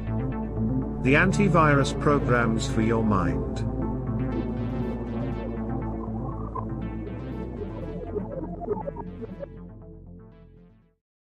Okay, I'm back, and we have a couple of guests coming in right now. First, we have Auntie Jabestine. Hello. Hey, how's it going? Great. How are you? And we also have with us Alicia. Welcome. Hey, so, Auntie hello there. Jabestine, you go ahead first, and what's on your mind? Nothing. You know who this is, right? Yes, I do. It's Queenie. So yes. I'm making a play on my words because I'm Auntie Jabestine. I just wanted to come in quick though. I'm on my way to Mirror actually, where Chris Scott has his restaurant. Gonna stop in there and see what the truth is over there. But I wanted to touch base on the Chris Sky thing because, you know, I get so frustrated with people when they don't realize that, you know, that when it comes to those things, in my opinion, those are Trojan horses. Okay, they are just like I'm not in favor of Josh Alexander either, because I'm sorry, but if I was repeating over and over and over a crime that I did and getting let out all the time, something's not right about that. And not only that, but we know there's proof of Chris Guy's father being part of the WEF, and that's where Chris gets all his money from. Now, you think back to the convoy, and I was very involved with it. And do you think I heard his name very often? No, I didn't. He just all of a sudden came out of nowhere, and all of a sudden he's this big hot shot. Okay, so where's James Top? Where's Christine Anderson? Tamara Litch is out there, pushing her new book. Well, sorry, but she had the same restrictions as the rest of them. How was she able to go out and talk about convoy and stuff? People need to wake up and realize that this is not where you want to go. Like, this is not helping us. This is all theoretic. It's theatrical. I've been watching on CPAC and stuff, them going back and forth, and it's unbelievable. Like, we've got Pierre Poilievre in there constantly saying the same question over, with Javestein and the rest of the crew there saying the same answers over. And now we're even getting into where Pierre's like, I'm asking a simple question. Are you or are you not? And he's using it like he's playing like in a game, like, okay, go. It's dumb. Like, they're not taking it seriously, and people need to wake up and they need to start taking this stuff seriously. We're in a state right now that I know more than what's really going on. And you guys, if you guys are going to be sleeping and you're going to sit there and you're going to ignore what's in front of your face, okay? That's the key here. It's in front of your face. And you're going to ignore these things that are in front of your face, then it's going to be on you, and it's only going to be your fault that you let all these things happen. So anyways, I just wanted to come in here and state that because I don't have a lot of time, doing a lot of stuff in the background. We're making things happen here, and I hope everybody can come together this time because it's detrimental to all of us. And even if I don't like you, there's some people I don't like in the chat. I love you, and I want you to be with us in this, and we have a chance if we can all stick together. But you just need to pay attention a little bit more and not believe everything you see and you hear. So I appreciate I'm driving, Rick, so I'm going to let you guys go, but I just thought I'd jump on there and state my little piece. I haven't been on for a while. So much love, peace, and freedom, everybody. Thank you, Queenie, and you stay safe. Drive very safe. Keep your eyes on the road. I will. Thank All you. Right. Take care. Be good. Hello, Alicia. Hello, how are you? I'm fine. What would you like to talk about this evening? Well, number one, that lady that was charged for 32 fires? It happened last June. Yes. Okay. Yep. So she's right. You cannot believe everything you hear and see. That's right. And I do not believe in UFOs. I hear you. I hear you. I do believe in experimental aircraft, and I think that there is some crazy technology out there that the military has that they're certainly not letting us know about. That's always been the case to one degree or another. But what is going on, I don't know. Why do you think we're hearing about all the UFOs and getting these whistleblowers just within the last, even month? I really don't know. I think it's a tactic just to get us off Biden not being all there. and even maybe with what's going on with Trump and Trudeau. We've given over $80 billion to Ukraine. 80 billion Canada? I thought it was 8 billion. Yeah, 8 billion. 8 billion, yeah. Yeah. But that's still enough. Oh, more than too much, in my view. Yeah. Yeah. And it's $8 billion we didn't have to give to begin with. not even when good times were coming. Yep. Yeah. Yeah, it's just, I don't know. I don't know what to say. All I can say is what a lot of people my age are saying. It's good to be my age. Yes, I understand what you mean. Yeah. Yeah. We've had a pretty good run there for a while. Things Yeah. have kind of gone off the deep end. That's for sure. I don't think one man can straighten this mess out. I think there has to be a whole army full of men like Trump and RFK in office to try to straighten this out. There's just so many people out there against us. Yeah, I agree. Like you can't expect like Trump to get in there and just fix everything, or RFK either. There's just too much against them, right? They need help. They need other people in office and key positions to affect real change. That takes a team. Yeah. Yeah. And I kind of wished, for the sake of United States, as an example, I almost wish the two of them would get together and really bring the country together. That would help a lot, I think. And forget this, you're a Democrat, I'm a Republican, and we can't work together. That stuff's got to go. Yes. Yeah. That stuff's just got to go. It's got to be good people and forget the politics part. Yeah, and that has been largely the message from RFK Jr. for sure. You know. Yeah.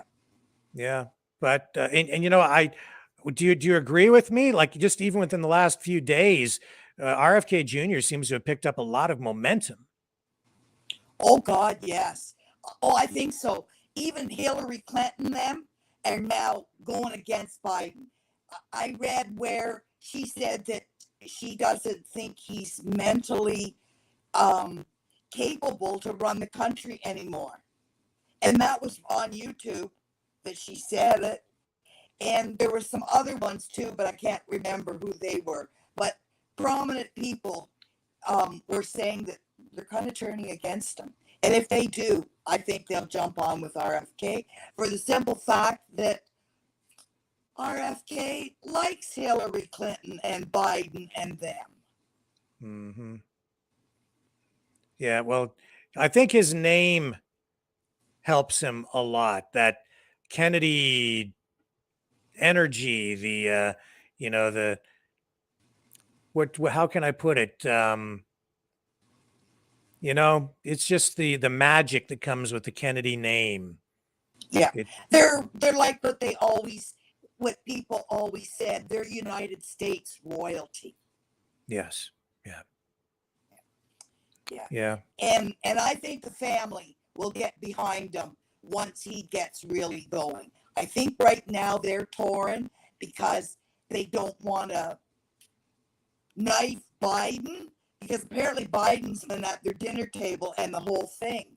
But at some point, they're going to have to realize that his brain problems are just old age has caught up with him. He's just not the same. And I heard that he had two brain operations, and one he was actually bleeding in the brain. Mm-hmm. And they gave him the last rites and stuff. And people have been reporting that even right after those two brain surgeries, he was not the same person as he was before the operation. Yeah, I don't know how much weight to give those reports, but regardless, what is very apparent is he does not have full control, or his, you know, No.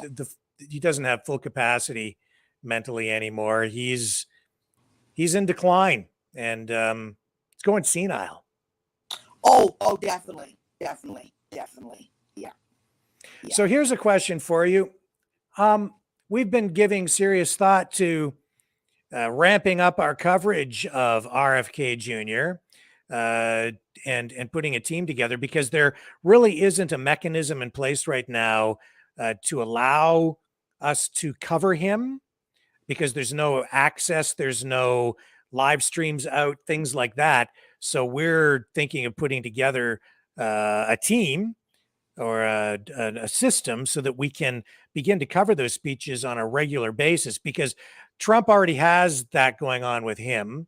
RFK, we thinking of covering that on a regular basis so that we can kind of get real balance going there. Do you think that would be of interest and of real value to the Maverick family? Is that something you would like to see happen on this channel? Should we give it that much coverage, that much attention? I've always liked the Kennedys, right from the time I was 6 and had to witness the shooting in Dallas and the whole bit, and it just screwed my mind. Mm-hmm. So I've always been for the Kennedys, but yeah, I think it's interesting. But on the other hand, I'm thinking there's so much awful stuff that's going on in Canada that I think that's more what we should focus on the most. Mm-hmm. Do you know what I'm saying?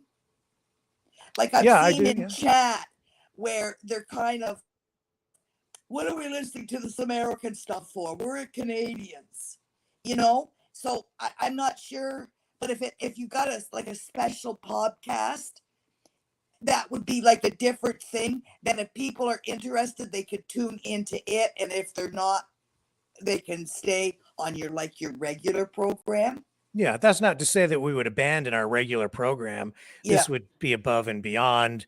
There might be overlap, or sometimes the speeches might be happening while we're on the show, but we would be able to, provide, maybe even in some cases, exclusive coverage of these events.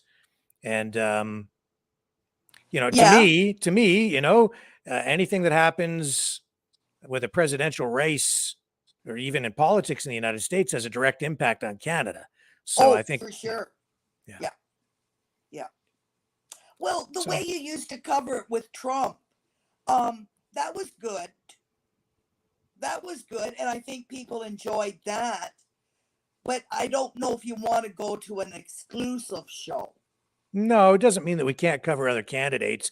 It's just that we need to sort of plan and commit resources and pick where we can place those resources to provide coverage. And so that campaign, because I think that's the one right now that has the most momentum and the least amount of coverage, and there's an opportunity for us to embed ourselves there as sort of a primary media outlet and provide coverage of it where very few, if anybody else even is. So we can establish ourselves on that front and still provide coverage of all the other campaigns, but, commit our resources there, because we're not a mainstream media outlet with tons of government money or pharmaceutical funding, right? We don't have that. So we can't commit crews to go to all of the campaigns. We kind of have to pick and choose where we can focus our coverage. And I think it's a good idea, because I really feel that there's no way that Biden's going to be in the running in 2024. His health decline in just the last year and a half has deteriorated so fast. So it's going to be against Trump and Bobby Kennedy, and that's going to be one heck of a race. Yeah, I think that's really I think you just nailed it right there. I think that Biden is likely to fail at some point and drop out, probably for health reasons, whether he falls over 10 more times or just decides one day to call it quits because he can't remember whether he's, what state he's in or what state of mind even. Well, that fall over the sandbag, he went down really hard. I think he's really lucky that he didn't break his hip. Yeah. Yep. I mean, he is 84. Is it 84 years old? I believe so. Yes, that's pretty old for a president. Not just a president. That's getting pretty old for anybody. That's right. for anybody. Yeah. And I know he was such an awful man, according to, what you're saying and what I'm saying. But still, to me, I look at him now and it's just a sad old man. And I really feel sorry for him. And I think it's disgraceful what they're doing to him. I agree with you. I feel sorry for him too. I don't feel that sorry for him because I've watched him over the years and he's kind of been a jerk. Oh, that show, what he said to Scott Ritter was just disgusting. Absolutely. Yeah. So, I don't have a lot of sympathy for him, but at the same time, I think that what they're doing with him, what they're doing to him, I agree with you. I think it's cruel, actually, to put him through this. Yeah. And it's not fair to the country. It's not fair to the world. Oh my God. Yes. Yeah. It's shameful. It just tells you how crooked and low they've become. Yeah, because he's not in charge. It's the people behind him. Yeah. And I think that, if during the race for the nomination, he steps aside or has to drop out, RFK Jr. is the only viable option the Democrats have right now, unless something else happens. But that's it, as far as I can see. That's it. Yeah. Yeah, that's it. So then he becomes the nominee. He runs against Trump. And boy, I think Trump better watch out. That I think I there's. hate to say it, but I don't think Trump can beat him. Not sure. Because Trump's already had 4 years, and he scared a lot of people from voting for him again. Like, he did a lot of things that people didn't like. And the only thing that I can see that people don't really like about Bobby is they're scared that he's going to be too much of an environmentalist. Mm-hmm. I think that's his only downfall there. That's the thing. And that is the one area that does concern me with him, because I'm not a big climate change guy, right? So I'm not sure where he will come down on an issue like that. And that is one of the key areas that I'm worried about, because the governments around the world that subscribe to this globalist agenda, if you will, they use that as the tool to, hit us with more taxes and come up with programs that control us more. It's the climate change religion, in my opinion. So that concerns me a little bit on that side with him. So I'm kind of in agreement with you there. Yeah. Well, wind turbines and solar is okay in climates that do not have winter. When I go across country to go up towards Napanee, there's got to be 100 acres of nothing but solar farms. And in the winter, they're all covered with snow and ice, so they're definitely not generating any electricity. Yes. Well, I do know that in spite of what the government says, wind and solar is not less expensive than fossil fuels like natural gas or even oil. It is not. And the other thing that the federal government, federal governments are doing, but especially in Canada with this agenda that they're on now to increase the price of fossil fuels and so on, is, they're forcing the oil companies to put more ethanol and alcohol-based components into gasoline made from corn and soybeans.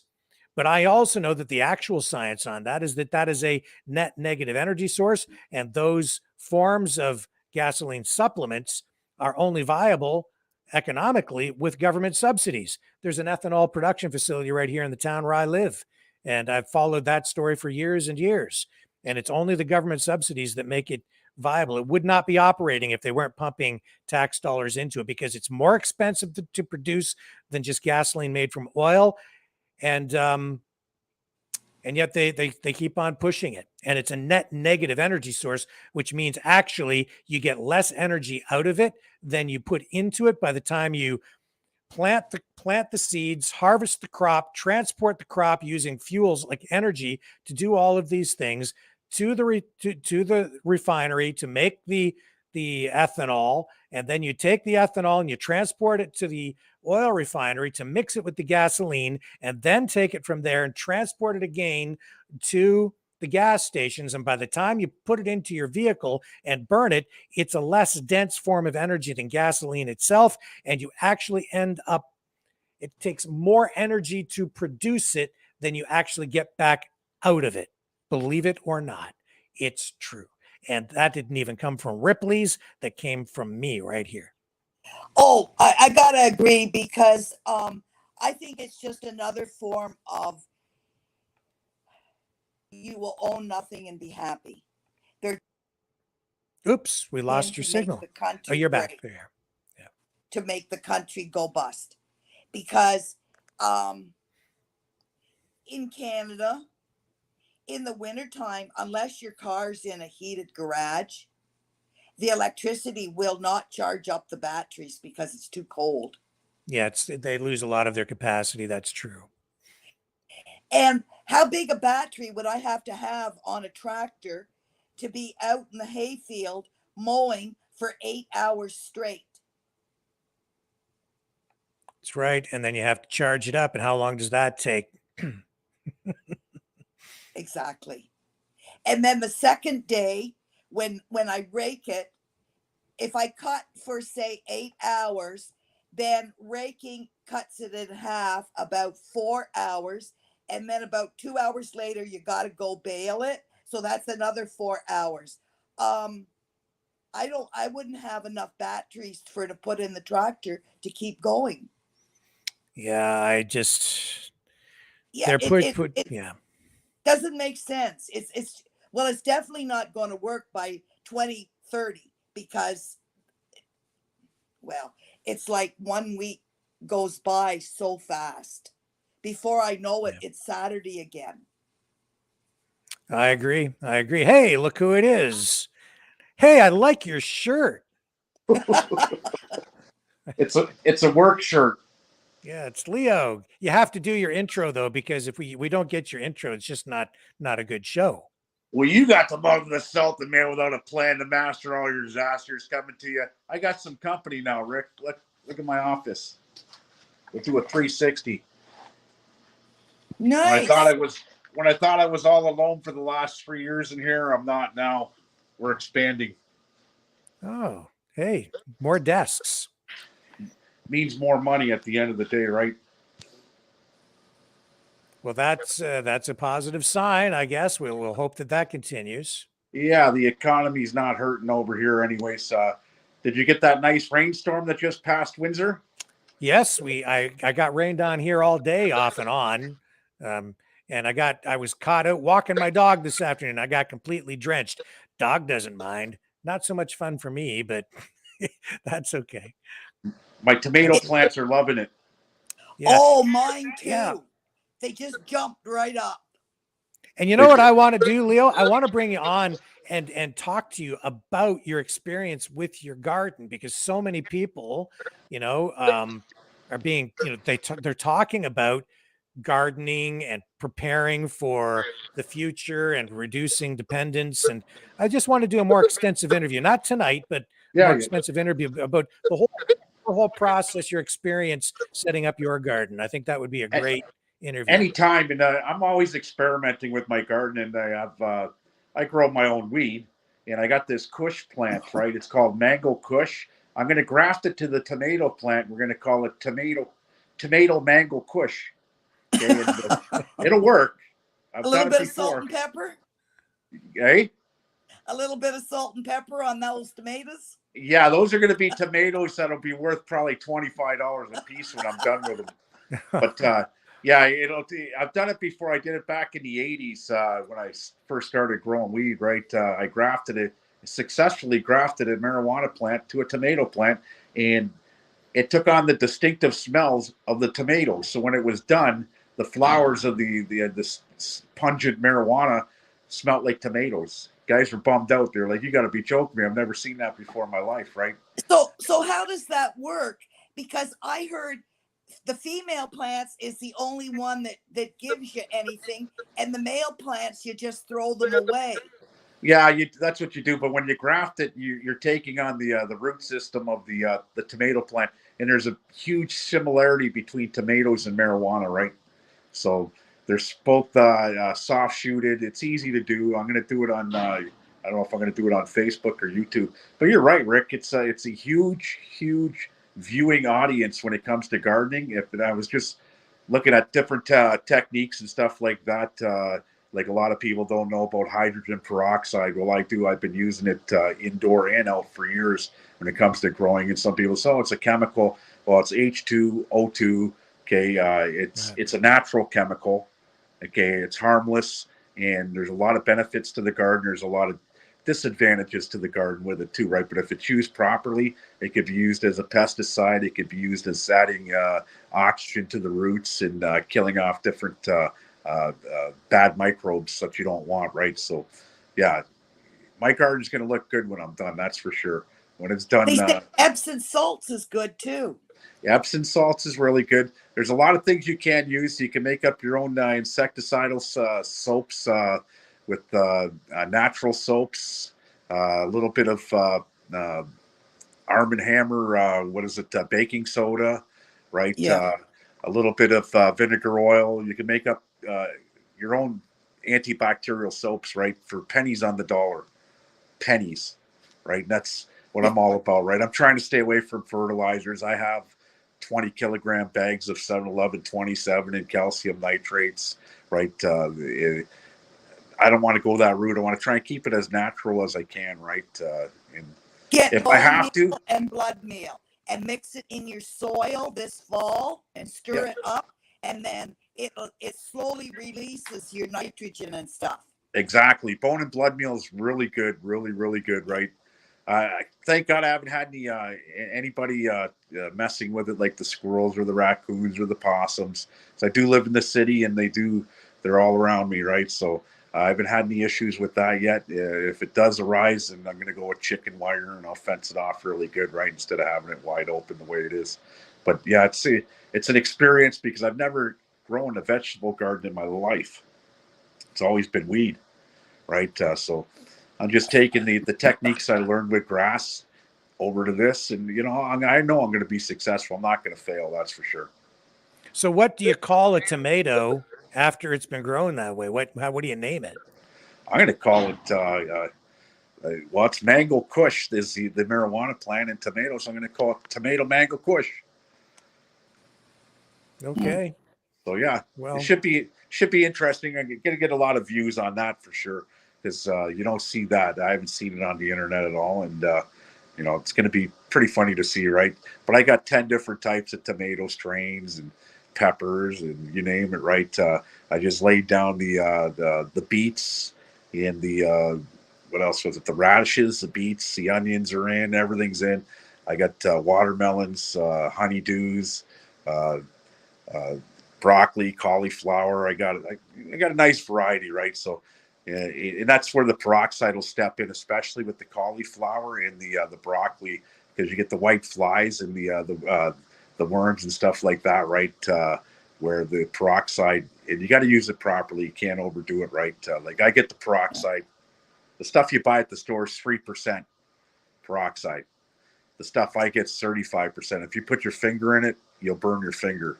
If you get it in your eye, you'll go blind right away, right? So I get it concentrated, but I got to dilute it. You got to dilute the 3% as well, right? You just can't go 3% peroxide. So it's use a ratio of about 10-1. So for each bottle of 3%, you better add 10 bottles of water with it, right? So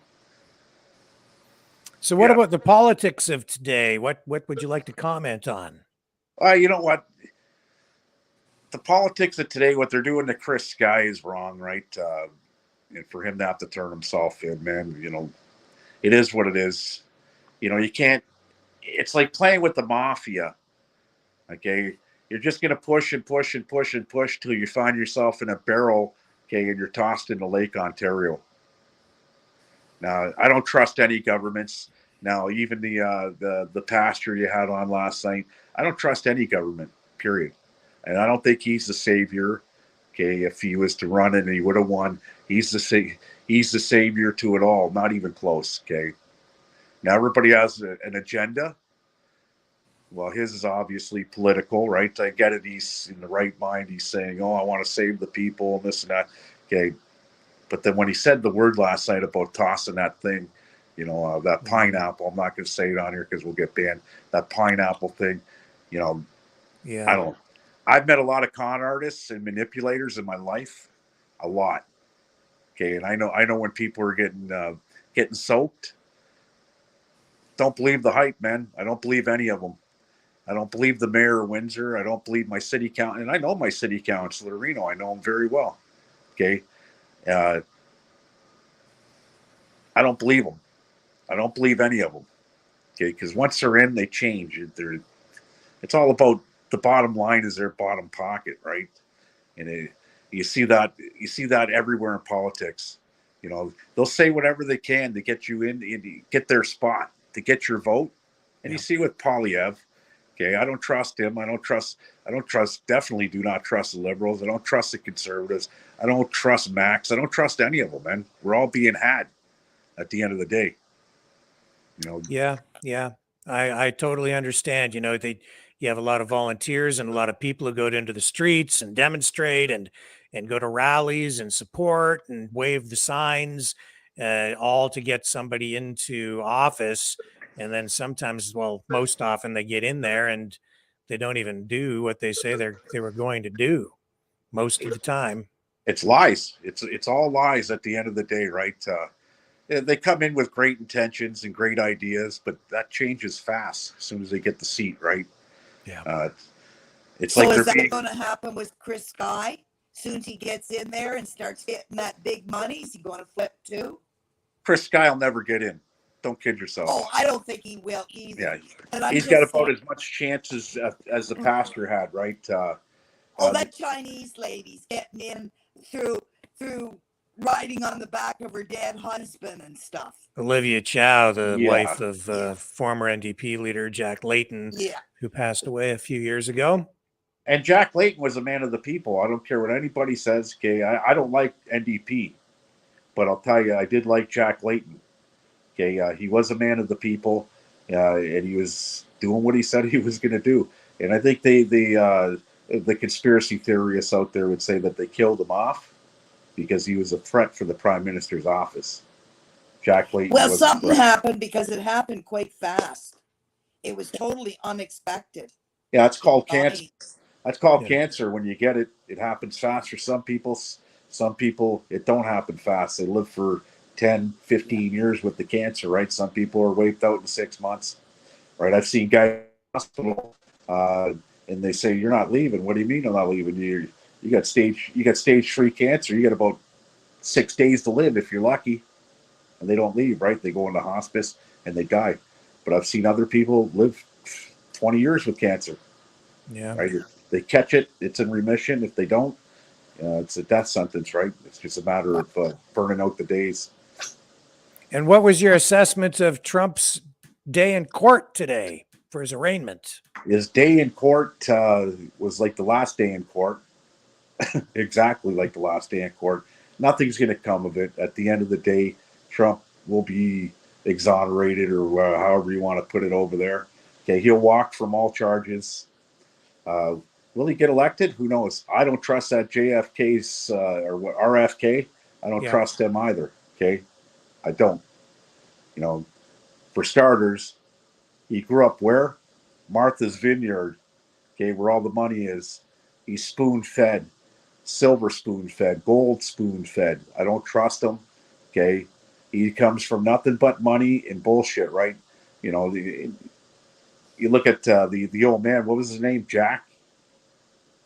Who? Like the grandfather, Joe the Kennedy? grandfather, Jack. Joe Kennedy. Joseph. Joe Joseph. Yeah, the bootlegger, rum runner, right? Gangster. Yeah. So most of the people back then was. I'm not saying that. I'm not against any of that. Hey, I'm not against any of that. Look where I live, Windsor, Ontario, and this was a huge bootleg in town. Okay, and I got my grandfather was a bootlegger, and you know, yeah, a lot of people were, right. That's how they made their money. But the thing was, the corruption was with him. Okay, and it just fed right down. He got his money. If it wasn't for bootlegging, they would have been poor boys in the Bronx, right? They wouldn't have been in Martha's Vineyard. But I have to disagree with you because I grew up in the Kennedy era, and you're totally wrong. John was totally for the underprivileged people. So was Bobby, and I really think that Bobby's son is the same block off the old block, as they say. Yeah, well, I think you're wrong. They're good JFK. people. I was born in '70, so JFK was before me. When did he get shot in '69 or '68? 63. He got shot in '63. Wow. Okay, so much I know, right, about that part of history. And Bobby in '68. But I did watch it. I did watch a show on Marilyn Monroe, and if any of that's true, that's bull. So he had a fling with her, but no, I'm not he saying didn't kill her. Well, no, have a fling is one thing, but what I seen in that show, I think it was called Marilyn or whatever, right? It was rapings and all kinds of crazy shit that was going on, right? So if any of that's true, who knows, right? It was a biography of Marilyn Monroe, right? So. Well, Marilyn Monroe grew up in the time that in Hollywood, to get anywhere, that's what you had to do. Well, it was strange times back then. It was legal to beat up your wife and your kids and your dog and everything else. No, really, it was. I went motherless till I was about 5 years old because it was like I just said, it was legal. My mother left me and my 5 brothers with my father because my dad would beat her senseless. Okay, and that was if dinner wasn't cooked, you got beat up. Okay, drinking and driving was legal. It was crazy, right? So my mother just packed up and left, and I don't blame my mother. That's the way times were, and it was going on in a lot of households in North America back then in 1970, right? True. Yeah. It was to the point where my mother said, "I want to take the 3 little boys," and I was the baby, and you keep the 3 oldest. And my dad put a gun in her mouth, said, "The only thing that's going to split this family up is the back of your head when I pull this trigger." Okay, that's the way things were in 1970, right? You try and pull that shit today, you even put a hand to a woman, okay, your ass is going to jail, right? Times have changed. Drinking and driving, oh well, yeah. Back then, you're so drunk, the cop would pull you over. Oh, come on, we'll give you a ride home. Follow us, we'll make sure you get home safe, right? I can't say anything. I'm guilty as sin. Of what? Drinking and driving? Yes. Yeah, that's one thing I've never done.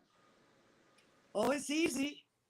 It is. I never done it because and I never thought nothing about it. Like I never noticed any difference in my driving. Like, it was just that's what everybody did back then. Nobody... It was like no seatbelts, right?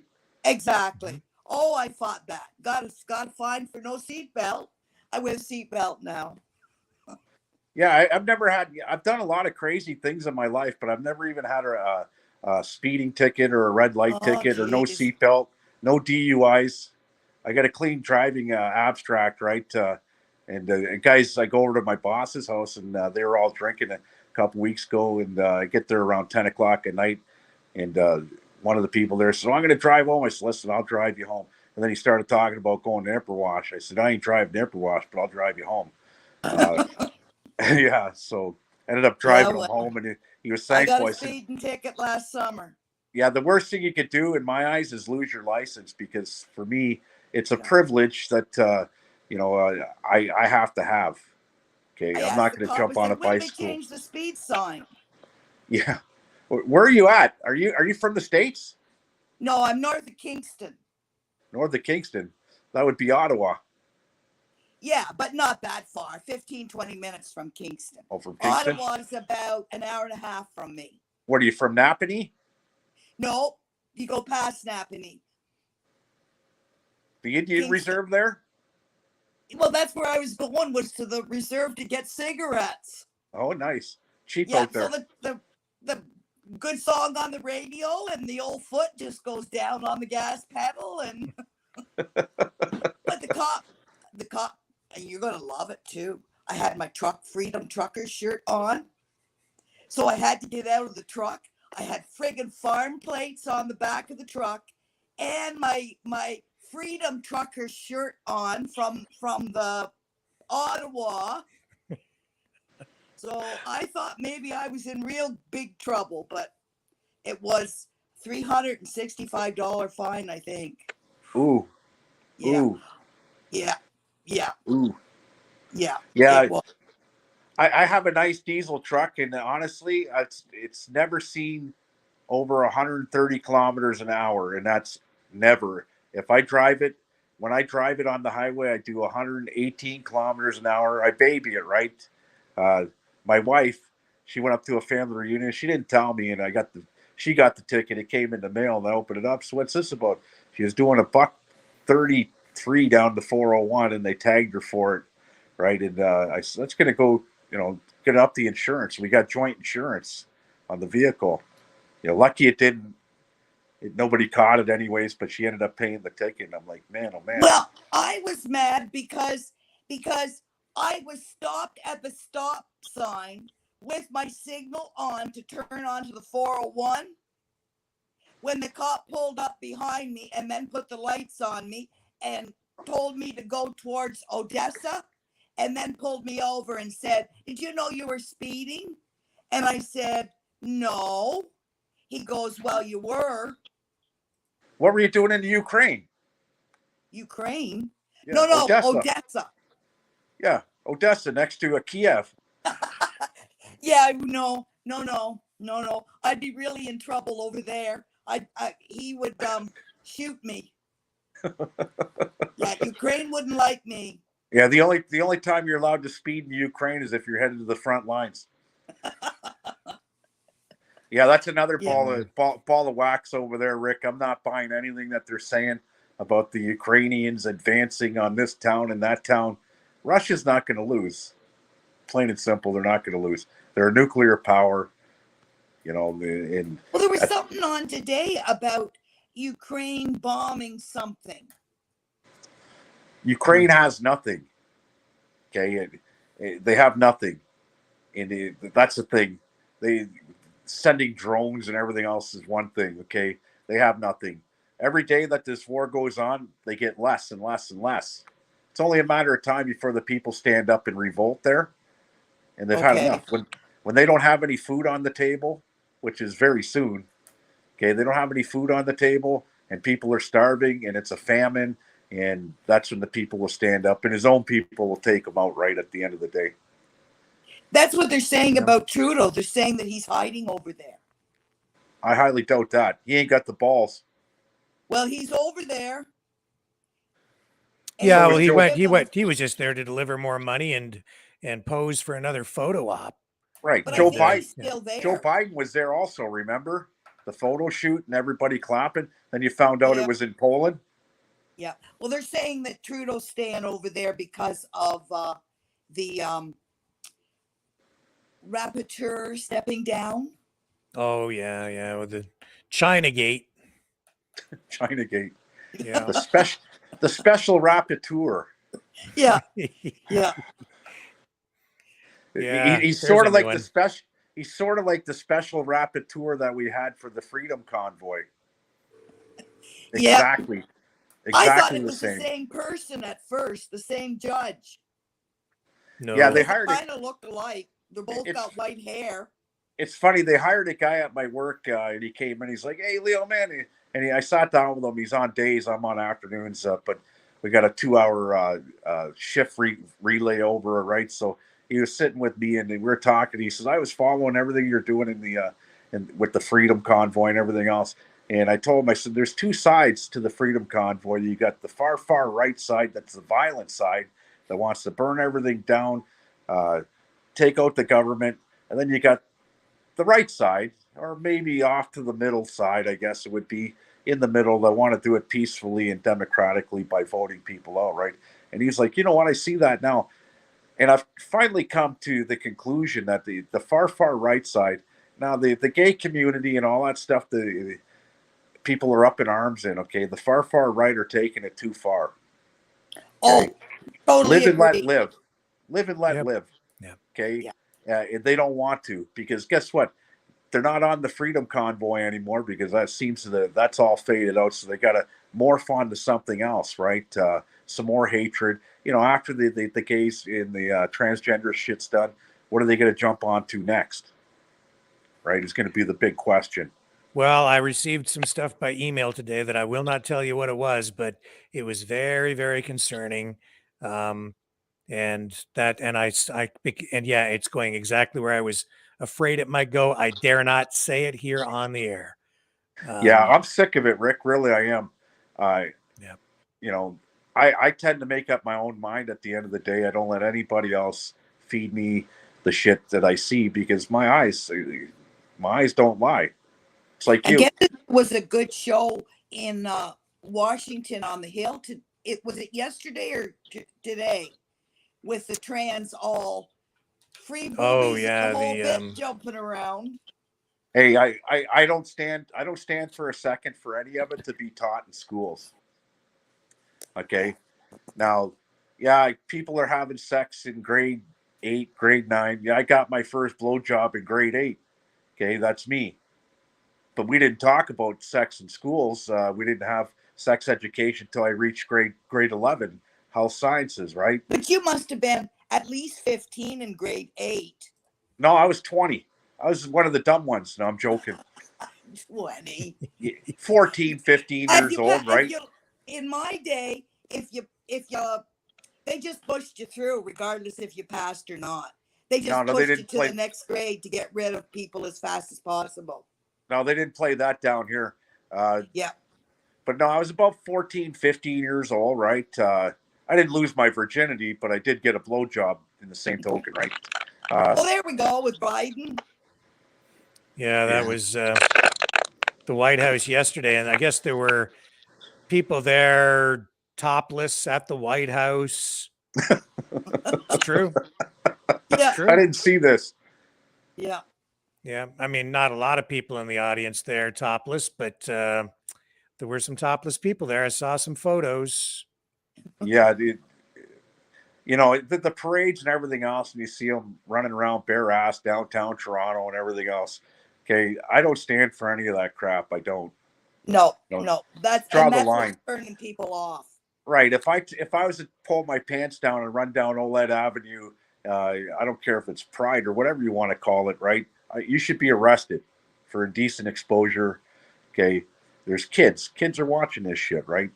Yeah. You know, I interviewed my I call him my grandson. He's not, but the other day on Facebook Live, and he's in grade 2, and I asked him, and I did a Facebook Live because he's been bugging me all morning. His mom dropped him off at our house, right? So I'm always grilling them with questions, right? Because knowledge is everything, right? I want to see what the kid knows. So I said, we're going to go Facebook Live, and I asked him, I said, can men have babies? And he said, nope. He's in grade 2. Nope. I said, where do babies come from? And he said, the butthole. I said, the butthole? He goes, no, the vagina. The vagina. He's only grade 2, but the kid's got more sense than, well, you just seen the parade with Biden there. Yeah. Right? Yeah. So what would be your opinion on something like Mardi Gras, where, you know, the women get beads and stuff? Well, as a heterosexual, it is what it is. It's like going to a rock concert. I don't think women should be ashamed of showing their breasts. It's actually legal in Ontario if a woman wants to go topless. Yeah. Right? They just don't express it. You don't see it. And everybody thought, by the government of the day passing that law that women are going to go breastless in Ontario. No, you don't see it. Right?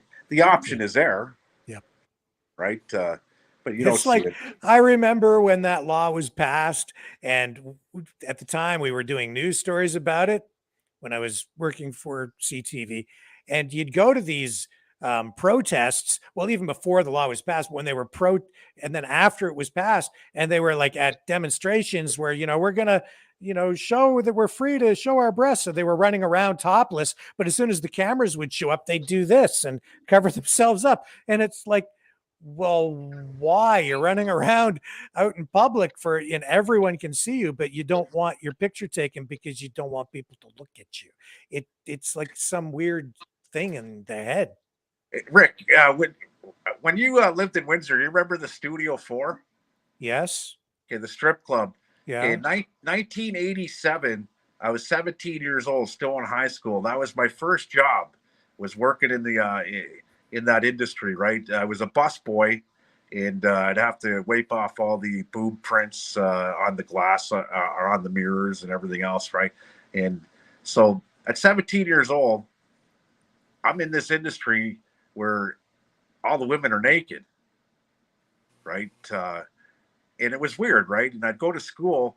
I was still in high school. I'd go to high school. I'd go in the courtyard, and people were like, "Man, you got the best job in the world." And I did. At 17 years old, I had the best job in the world, right? But to see it and work in that environment and being a kid, it was weird, really weird.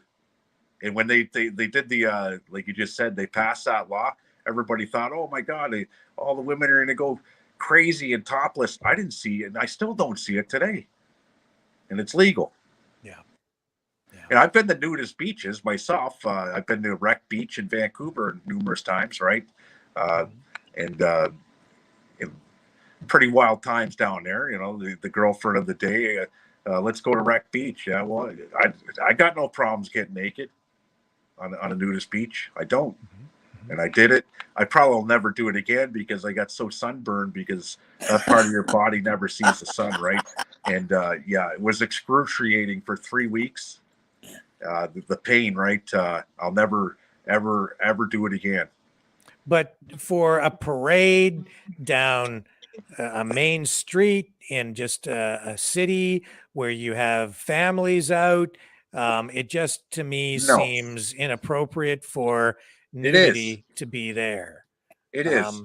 It's common sense. Okay. I wouldn't take my kids down there because you know what you're going to get. Now, the parents that take their kids down the Pride need to get their head checked. Years ago, I was on my way to work, and it was in Windsor.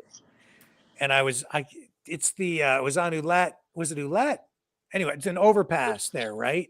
And the railroad tracks run underneath.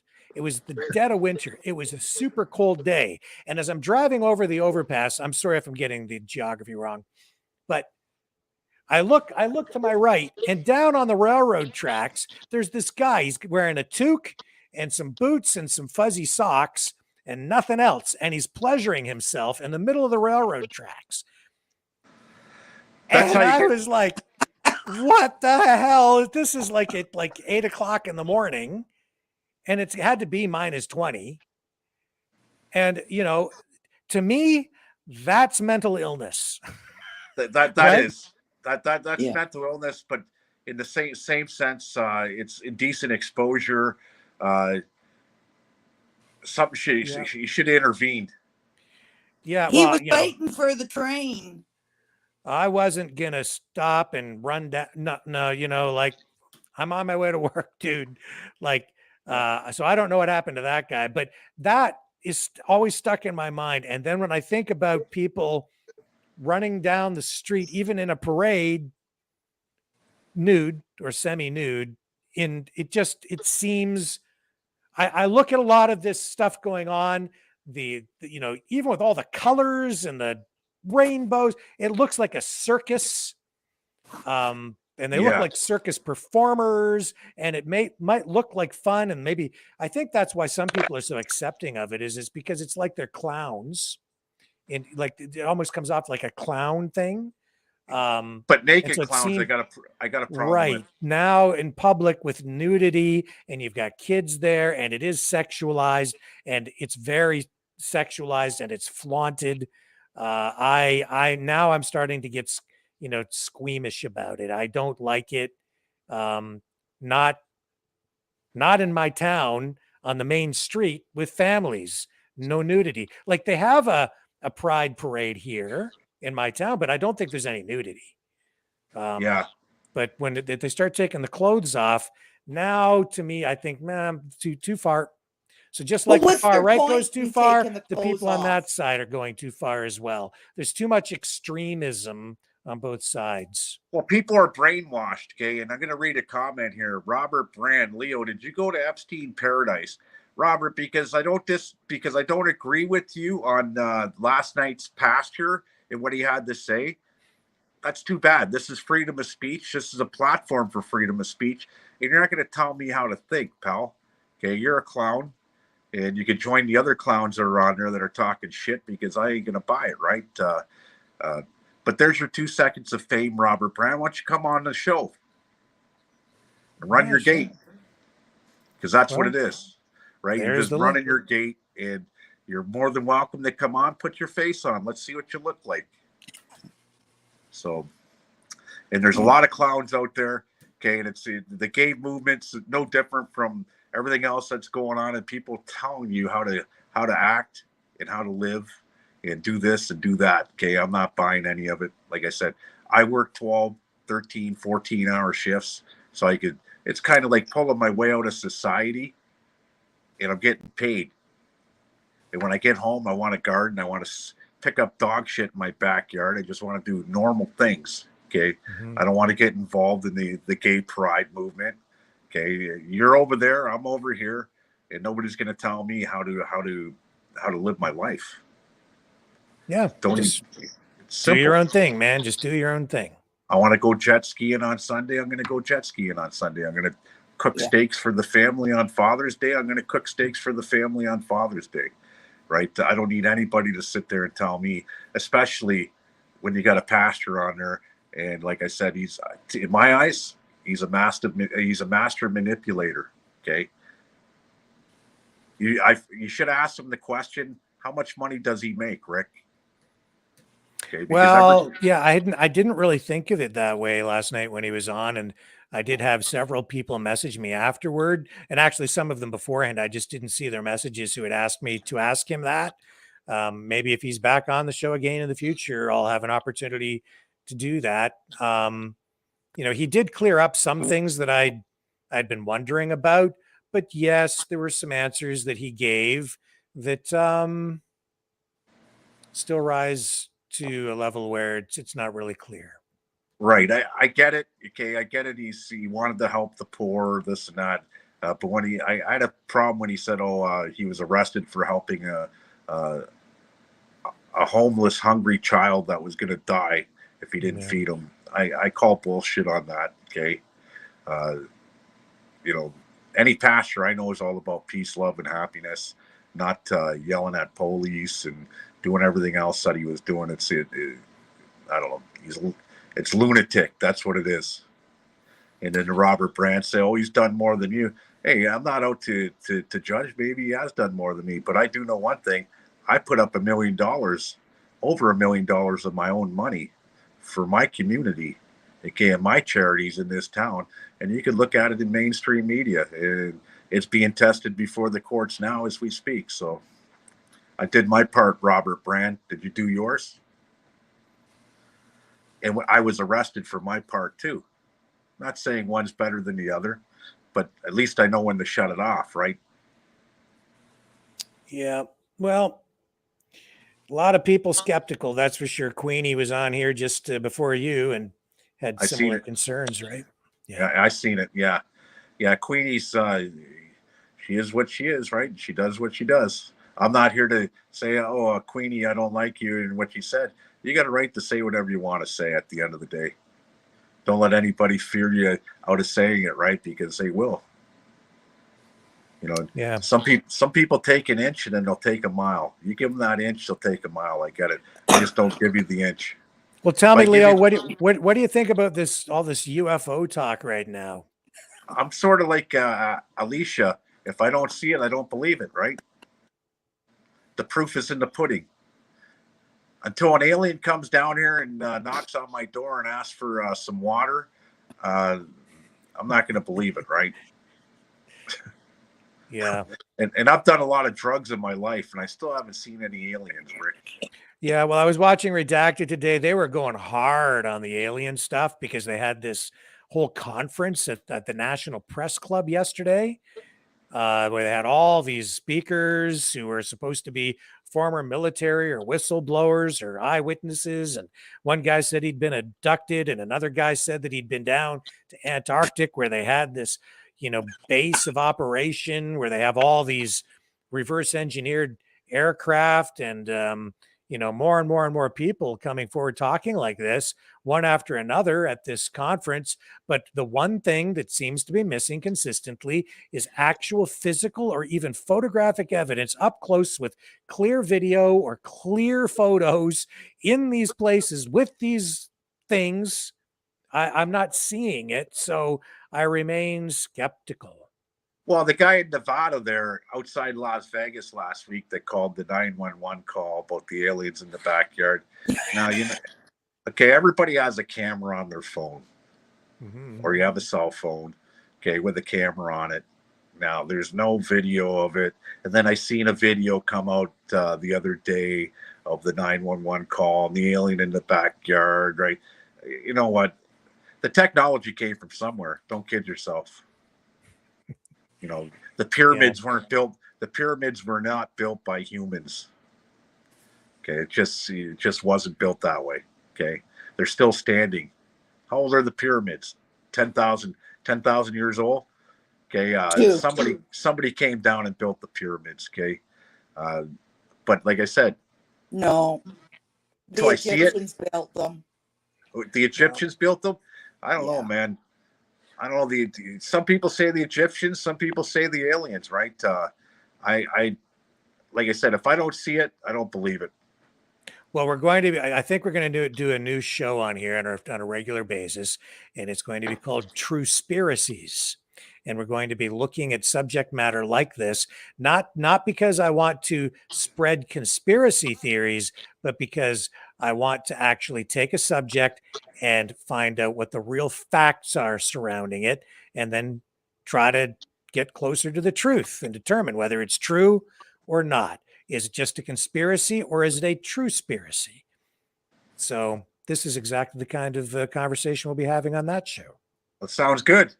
Yeah. That sounds good. Well, back to the pyramids. There's only one thing that bothers me about that is there's pyramids in Mexico and South America and in other parts of the world, and they're all kind of shaped the same way. And they were all built around the same time. And that's the one thing that kind of bothers me about who built the pyramids. Well, it's funny because when did Columbus set sail and make it to North America? Okay, or the Vikings. The Vikings were here before Columbus, right? Or the Vikings in Newfoundland. Okay, way before the pyramids were made. Way before they came. About 2,000 years ago, a little bit more than that. Just before Christ was born. So they're what, 4,000 or 5,000 years old? That's way before my time. I watch a lot of documentaries on TV, YouTube, because I cut off Netflix, no TV cable, no nothing. So the only thing I have on TV is YouTube. So I get a lot of education. Yeah, I try and watch what I watch on the internet. Now it's all about gardening and crazy stuff like that, right? Yeah, but there's conspiracy theories with gardening too, right? People got different ways and techniques, and don't do it this way, don't do it that way, do it this way, do it that way. I've been growing for my whole life, and I'm a master at hydroponics, indoor and out. So, I want to get away from hydroponics and try organic, right, for the first time in my life. But if things don't start working out organically, I could shift right back into hydroponics, and I'll show you 10-foot tall tomato trees in my backyard. Well, I went out with the good old-fashioned insecticide, and give my watermelon plant a good old drink around it because there's something eating its leaves. Yeah. Try the peroxide water. Works. Yeah. It works very well. Just don't overdo it. You don't want to burn the leaves or burn the roots, right? And it's 100% natural. Okay. Try the peroxide water. It kills a lot of bugs. Well, I think my insecticide did too. It did. Okay, guys, I got to get back to work. I'm on somebody else's time, and my lunch is my 1 hour lunch is just about done. 3 minutes left. Thank you, All sir. right. Talking to you face to face. Yeah. You too, Allison. Alicia. I called you Yeah. Allison. Alicia. Rick. Nice Thanks, shirt. Leo. See ya. Donate. You'll get a shirt. Yeah. Anybody that sends a $30 donation or more, I'll send you a t-shirt if you give me your address. That's a deal. Yeah. Okay. I All want right. 70. I want the other shirt. Oh, you want the yeah, you can do that. Yeah, I like the polo other shirt. Yeah, those ones are real nice too. Yeah. They're a high-end polo shirt. Yes. So not Yes. like a I got cheapy high one. taste It's a on really here, nice here, one. I'll budget. Yeah. And Dragon, if you want to come on, you have to connect your camera and microphone. I see you in the back room, but your camera is not connected. So we cannot see you, sir. You got to get connected so we can put you on. And he just disappeared. Maybe he's trying to get it connected. I don't know. If you want to join the show, I just put the link in the chat again. Just click on the link and use your webcam, and you'll be live on the air with us, and we'll see your bright, smiling face tonight. We're just trying. This is on at once? Oh, I can put a whole bunch of people on here. I don't know what the limit is. 10, 12, 15, 20. Okay. Yeah, and I have another way to put people on too. If this doesn't work using this particular system, I've got another system we could use to put even more on. But no, 2 or 3 people max at one time, I think, is enough. Otherwise, it's just going to get a little bit confusing, I think. Well, that's why I was wondering, should I get off to let somebody else get on? Well, nobody else in the queue right now, Alicia. People sometimes are a little camera shy, so I wasn't sure if this idea would work tonight to have people sign on this way rather than phone. But I think this is actually better if people are willing to step up and just turn on their phone or use their webcam to join the program this way. It's video and it's more personal, I think, I find it a lot easier to talk to you this way than over the phone. Yeah. And here's Morgan. Ah, yes. Hello, sir. Hello, sir, to you as well. Welcome to the show. Thank you very much. Possibly someone who actually cares, it says underneath. Well, what would you like to discuss this evening?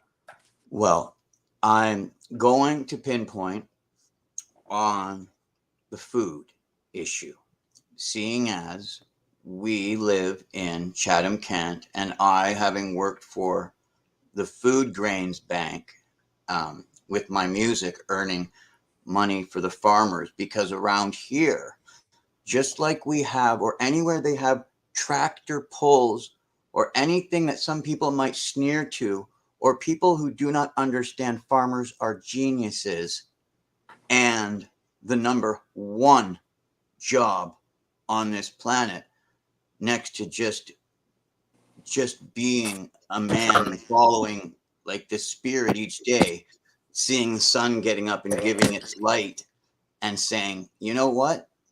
I was given my life by the same energy, spirit that makes that sun and makes newborn babies. I think I'm going to help it because that's what I see. It, the one who made me, and the one who's giving. And you can see where things get extreme, like closer to the equator, it gets hot. You move further away and it gets colder. Therefore, we are guided to the in-between by sense, by where it is best to raise the babies, because we're listening to the truth and to the mothers who love the most. So with our hearts guiding us, We see that we live where there's food in Chatham, Kent. You can't walk 5 minutes in one direction without running into the bounty of our prime land, which means we're not about to change its designation. There's rural, there's commercial land. We have farmland here, which must be used for prime land. They were wanting to make it more aesthetic along the highway and going to take away some of the farmers' actual land in order to do that. And when I looked at how much land, I said, they wanted to bring me to council because I said, this idea is novel, not necessary. And that's prime land. There's a reason why we don't have a designation that says, oh, you can change that to be commercial, or it can be something, because it's human, not just we're human beings and we eat food.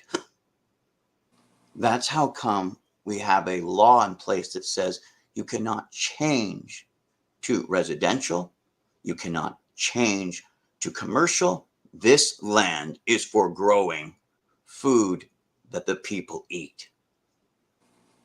So we do that here. So whatever they're going to affect, because we grow also food for China, people come down in the helicopter to check out the quality of our soy.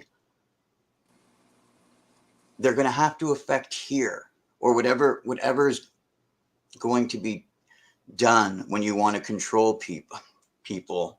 I'm just saying, I guess I just want people paying attention first to somewhere where we have it working right now. Like we have the farm. They have to stop production. And that's what we hear, the one candidate and the others, as we've seen in other places. But let's stick to here. I believe that candidate is with Democratic, the one, John Kerry, was it? Or Yes, that's right. Yeah. Yes. Yeah, Stating that people are going to have to possibly get used to being hungry. Yes. That was within the last week, I believe he made that statement. So my point when I began talking was that I wanted to get it all the way around to was the sun and the farmers are all here and their son, and we're ready to plant and we're ready. Nothing's stopping us. We know what our job is. It's those who understand being a farmer is a good thing. It's a good thing to be one. It's an obedient thing to be. And it's meaning there's a pride, not a bad kind of pride. Not that pride's like, I understand there's bad pride, but then there's the good pride. And with the good pride means you're standing on your feet, you're providing for your wife and your children, and you have enough to share with others when they need, so that there is actually no need because you've learned to share the bounty that you have. So we're living in bounty. For us to have need, they're going to have to affect that. That's what I'm stating. And if we keep our eyes open and look to see how are they going to do that and affect that, we will be able to take that microcosm from here and just apply it logically to the whole. Now, did I solve anything? No. I'm just putting a view on where we are, what our role is, the fact that we are the richest people to a certain extent with this fresh water and all this food. And like for a pastime with tractor pulls, those are taking like Olympic sized vehicles that we use for gathering up the food and smashing them together for fun. Like we take our robots, so instead of military equipment, like we actually have tractor pulls isn't destroying tractors. Well, I mean, we have demolition derbies usually at the end in the evenings. We usually have a type of track things where we smash the vehicles and old farm vehicles together once they can't even be fixed anymore. Usually just get them because people enjoy that and they'll buy tickets. So it's a way to get some more back into the economy. So it's like a demolition derby. Yeah, that's what I mean. Yeah, the demolition derbies. We like having those usually at the weekends that we have the whatever. Well, we've got other people in the queue here, so maybe I can just get you to kind of wrap up your thoughts. Yeah, just saying that we grow the food here.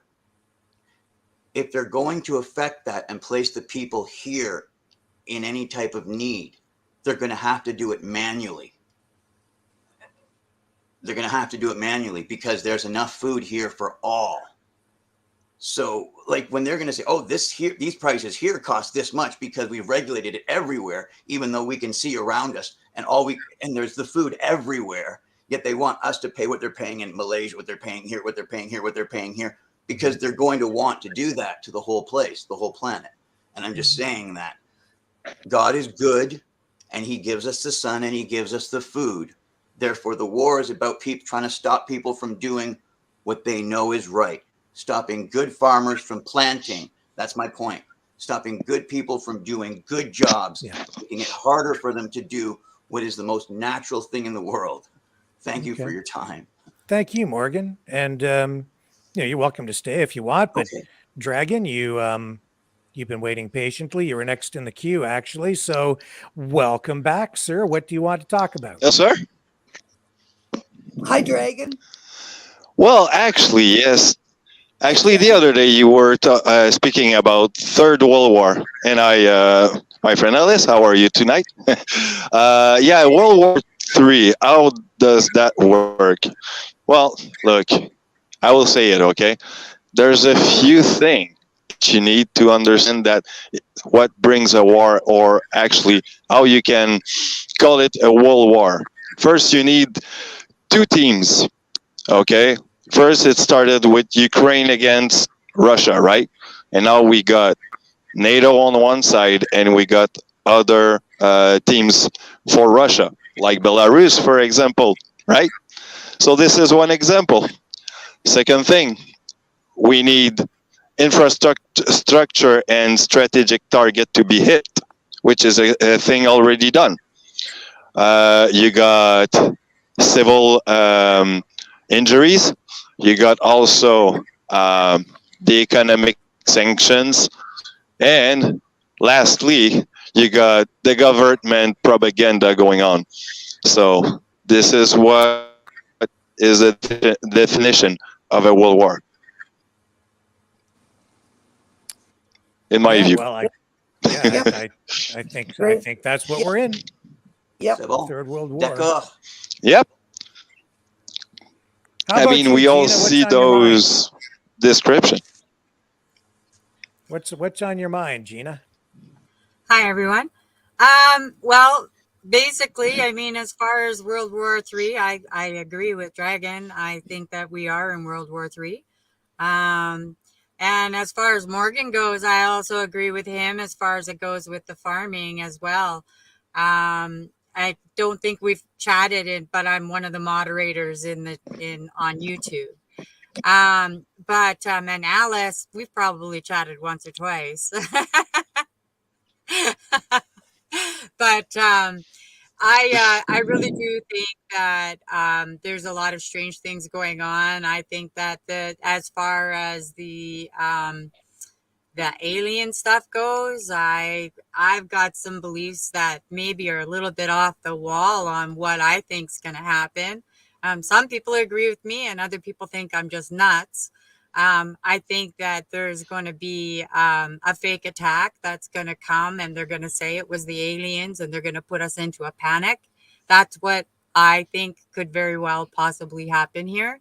And I think that So you think that there's going to be a fake attack, and they're going to say it's aliens. So it's like a false flag where the government or whatever attacks us. Whoever, somebody in because see, the thing is they keep, I mean, this alien thing has been, has been kind of growing and growing and growing and growing and growing. And now they're releasing things that supposedly is supposed to be private or information that nobody's supposed to hear. Now, all of a sudden, all of this is getting all leaked all at the same time. There's something coming. There's something coming around that. Now, that's just my own personal opinion, but I really do think that, why else would they be releasing and allowing all of these things to happen? Why else would they be allowing these people to talk? Why else would they be allowing any of this? It's the same as RFK and Trudeau or Trump. I think that this was also planned as well. I think that they've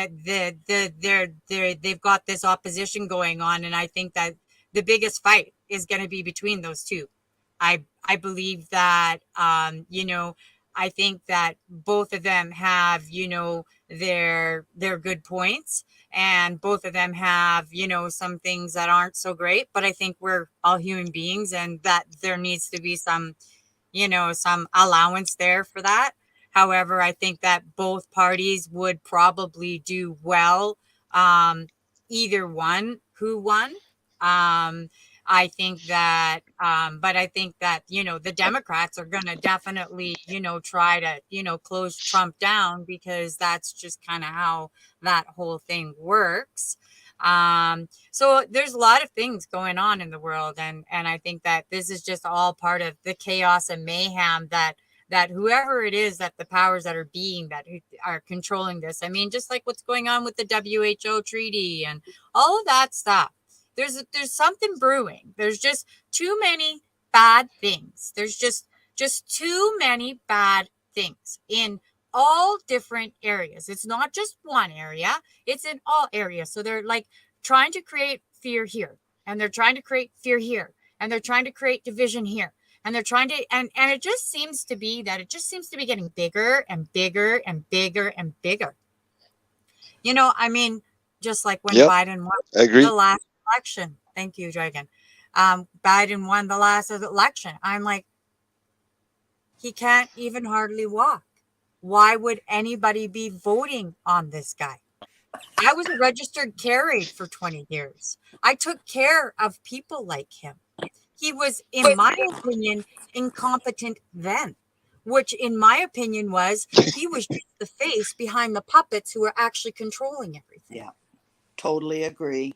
Yeah. So you see, I think that there's a whole other picture that people aren't seeing, just like the fear with the food, just like, like they're just, I mean, in Canada, we have enough food to feed Canadians. We have enough cattle to feed Canadians. If they were to stop the shipping all around the world, we still have enough food to feed us here.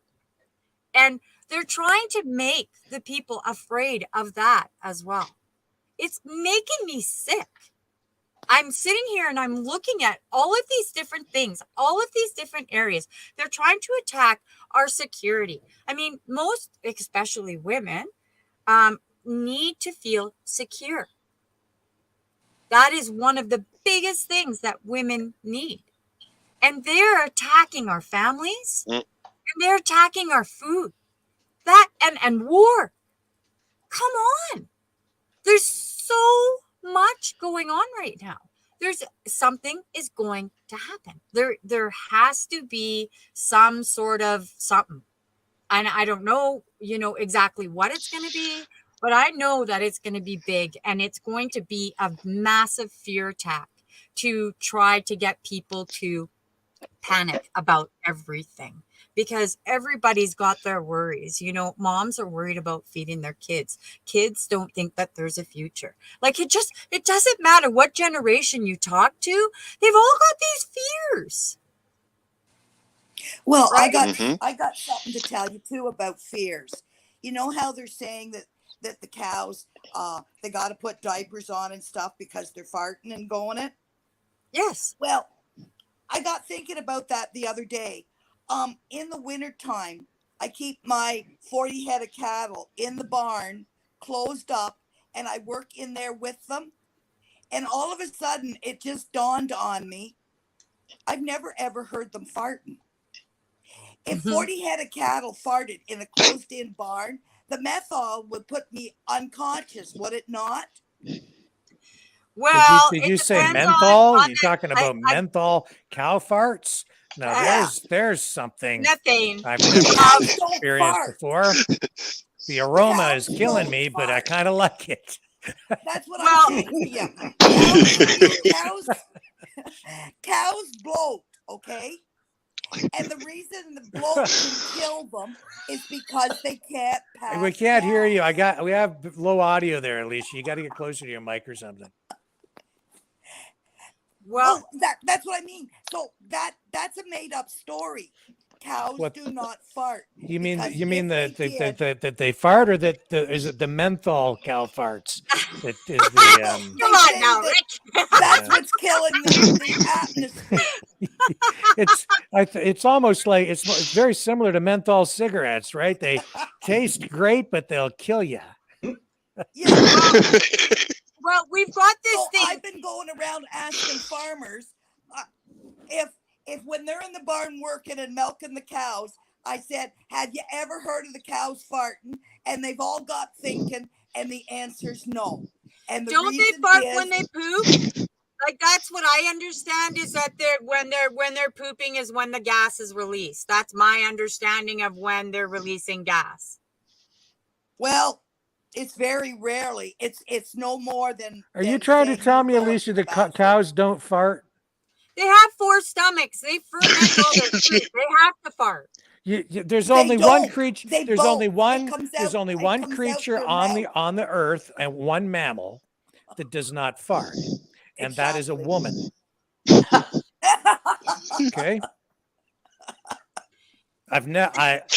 Well, with rare exceptions, and when they do, it's silent. Yep. But deadly. Yep. And it wasn't me. Oh, mine aren't silent.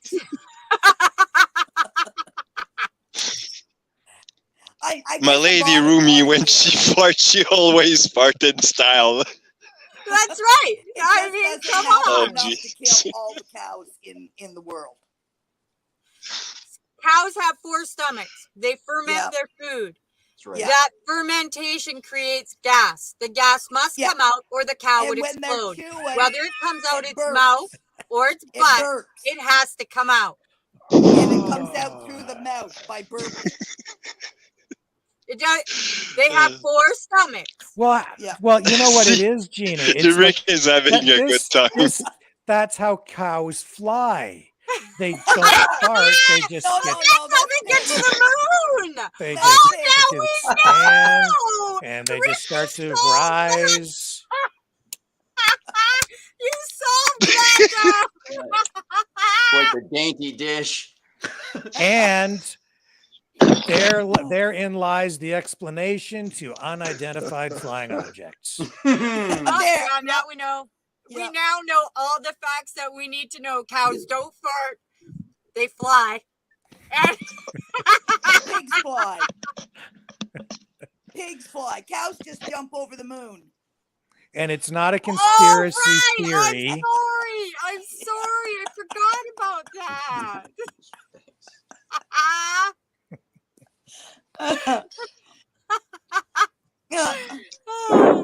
Yeah, it's all good. Yeah, no, actually, I'm kind of becoming quite the expertise on biodigesters. I'm actually going to be doing some podcasts and stuff with a fellow who has a permaculture farm in Quebec, and I'm probably going to be moving there by the looks of things. And we're going to build a digester. We're going to build several different things, and we're going to be doing it on podcasts and all sorts of things. So there's some really great things that are going to be coming. I'm moving a long ways away. I'm in BC and going all the way to Quebec. Wow. But it's going to definitely be a different life, but I'm really, really looking forward to, what's to come. But I see that Isabel has joined us. Yes. Hello, Isabel. Welcome back. I will be there in about 2 seconds. I'm trying to put my code in. All right. I'm a little slow. Here we So, go. yeah, Where am I? Where do I go now? I'm at StreamYard. Yeah, you're in. You're on the Here, show you're right in. now. You're live. Yeah, we see you. Where do I go back to see you guys? Back to StreamYard? You can't see us? Oh, here I am. I'm old. Give me a break. You sound fine. It's all good. It's all good. So, what are you? I'm Are you? listening to this UFO crap? Okay, and they posted it on the NASA website. Yep. What was to come, what they were laid out for us as far as a plan goes, and the holographics that are in the sky. So if you want to believe in UFOs, it's probably those idiots in NASA that are doing it. See, there you go. Because the only UFOs I see are the ones in Parliament. Well said. Well said. Woohoo! That's where the aliens And also are. the balloons. Don't forget the balloons. Well, they should have my balloons. At least my balloons, I can make them. Or are you filling them with methane gas? No. Ah, dang! Just oxygen, old-fashioned oxygen. Oh, wow. Well, that's not important, is it now? Oh, my. Well, if it's come from the lungs, actually, technically, it's CO2. But yeah, okay, it works. There you go. Technically. Technically. Just a bunch of hot air, dang it. Just a bunch of hot air. Magnifique CO2. Hey, we're going to get taxed for that, so we better be careful. Yeah, this is true, right? We're going to get taxed every time we fart. That's why they want cameras and speakers in all our houses. That's what they're talking about doing in the States. That's what I heard the other day anyways. I just what? You can't be serious. I think Redacted was talking about that. Of course. And you know what I found? I heard today, Newsom in California, they want to try and pass a law. And I thought, you got to be joking me. They want to pass a law that if your child decides that it defines itself as a certain thing and you don't agree with that, they want to pass a law that you are creating child abuse. So they want to come in and remove your children. Well, that's happening in other jurisdictions. And in fact, here in Ontario, I believe that if a child, that the teachers are not supposed to tell the parents. Yeah. So that's a real thing here now. Yeah. Yes. That's been going on for a long time. If your child says at home, I identify as a cat, and you don't acknowledge that, and the child goes to school and says, my parent won't let me be a cat, they can call CAS and have your child removed. Yeah, and the teacher fired for not meowing at them when they respond to them. That's right. I read the article the other day. The teacher was fired for not acknowledging the cat, the child that has chosen to identify as. And I'll put the kitty litter bag down on the floor. That's right. This is right. If you want to play this game, here you go. Yeah. Well, I have two dogs. One is a male. He's neutered. Just a I point. have a female. She's spayed. So what do I call her? A she-he? And he's a he-she? No, they're a male and a female. I'm sorry. That's right. The male's been fixed. Just like women after a certain age. I'm not. Well, I had a 13-year-old. I mean, come on. You know what's frustrating? The frustration is I get a 13-year-old telling me, at school, the kids, bullying me by saying, you can do maid. How is that normal when other kids tell you that you should go maid? That's frustrating. No. I think taking all the kids out of school and building a commune like we had in the 60s where everybody lived together and you raise your kids in the commune away from all of this crap. Yep. I think that's probably the best way to raise your kids nowadays, because at least you've got some say on what's going on in your families. You don't know what's happening in those schools. My daughter's 35 years old, and I fought, all this, this stuff that, this library time back then. And I couldn't understand why it was going on, because we used to spend a lot of time at the library because I always encouraged my daughter, to learn, right? And the library's got all sorts of great things there. And so we used to utilize it all the time. But one day I decided that I found out about this thing going on, and I'm like, what is this? And why are they doing this? And, and back then it was, to promote inclusion of all people. And I'm like, okay, but then I went and because I couldn't judge until I seen for myself. Yeah. And what I did was I went and I watched it, and I walked out of there. I watched the whole thing because I knew that I needed to, because I couldn't just judge it on 10 minutes because that's not right. To me, it's like I needed to see the whole thing and understand the entire concept and the vibe and the energy in the room and all of that stuff in order for me to understand the entire story. And after I left there, I never took my daughter back to the library. It used to be a safe haven. Yeah. My daughter was no longer allowed to be there. Like she used to. I used to allow her to be there unattended because there was, we signed up for this group thingy and all these different things. But when I found out and I seen what they were doing there, I removed my daughter, and we did not participate in those sorts of things because I felt that that was not appropriate for my daughter. I didn't think it was appropriate for me. And I felt that that should be kept in adult entertainment. So that's just my thinking, and I could be wrong. Other people obviously agree with me, maybe not here, but there are people that do disagree, and they think that that's not that it's not inappropriate. And you know what? I can't tell them that, maybe their perspective, in my opinion, may be inappropriate. However, it's their perspective, and whether right, wrong, or indifferent, we have to love them and accept them for who they are. Maybe we need to educate. Maybe we need to find out where their understanding of, things are. Maybe we can, love on them. Maybe we can embrace them. I have, family members that are, of a gay nature, and I have never judged him. I have always loved him and accepted him for who he is, and so I've always been part of that. And I was part of, everything when they first started out with this pride thing. I was all in on it until I found out that they wanted to change the laws and allow men in women's bathrooms.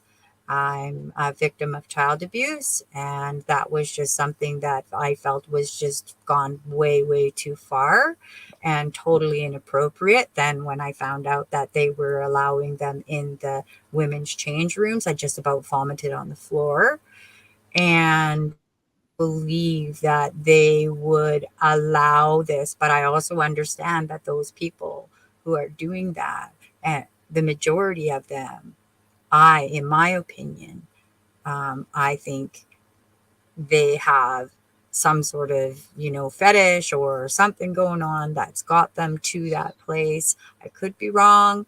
Some people would disagree. Some people will agree. But the reality is that's my opinion.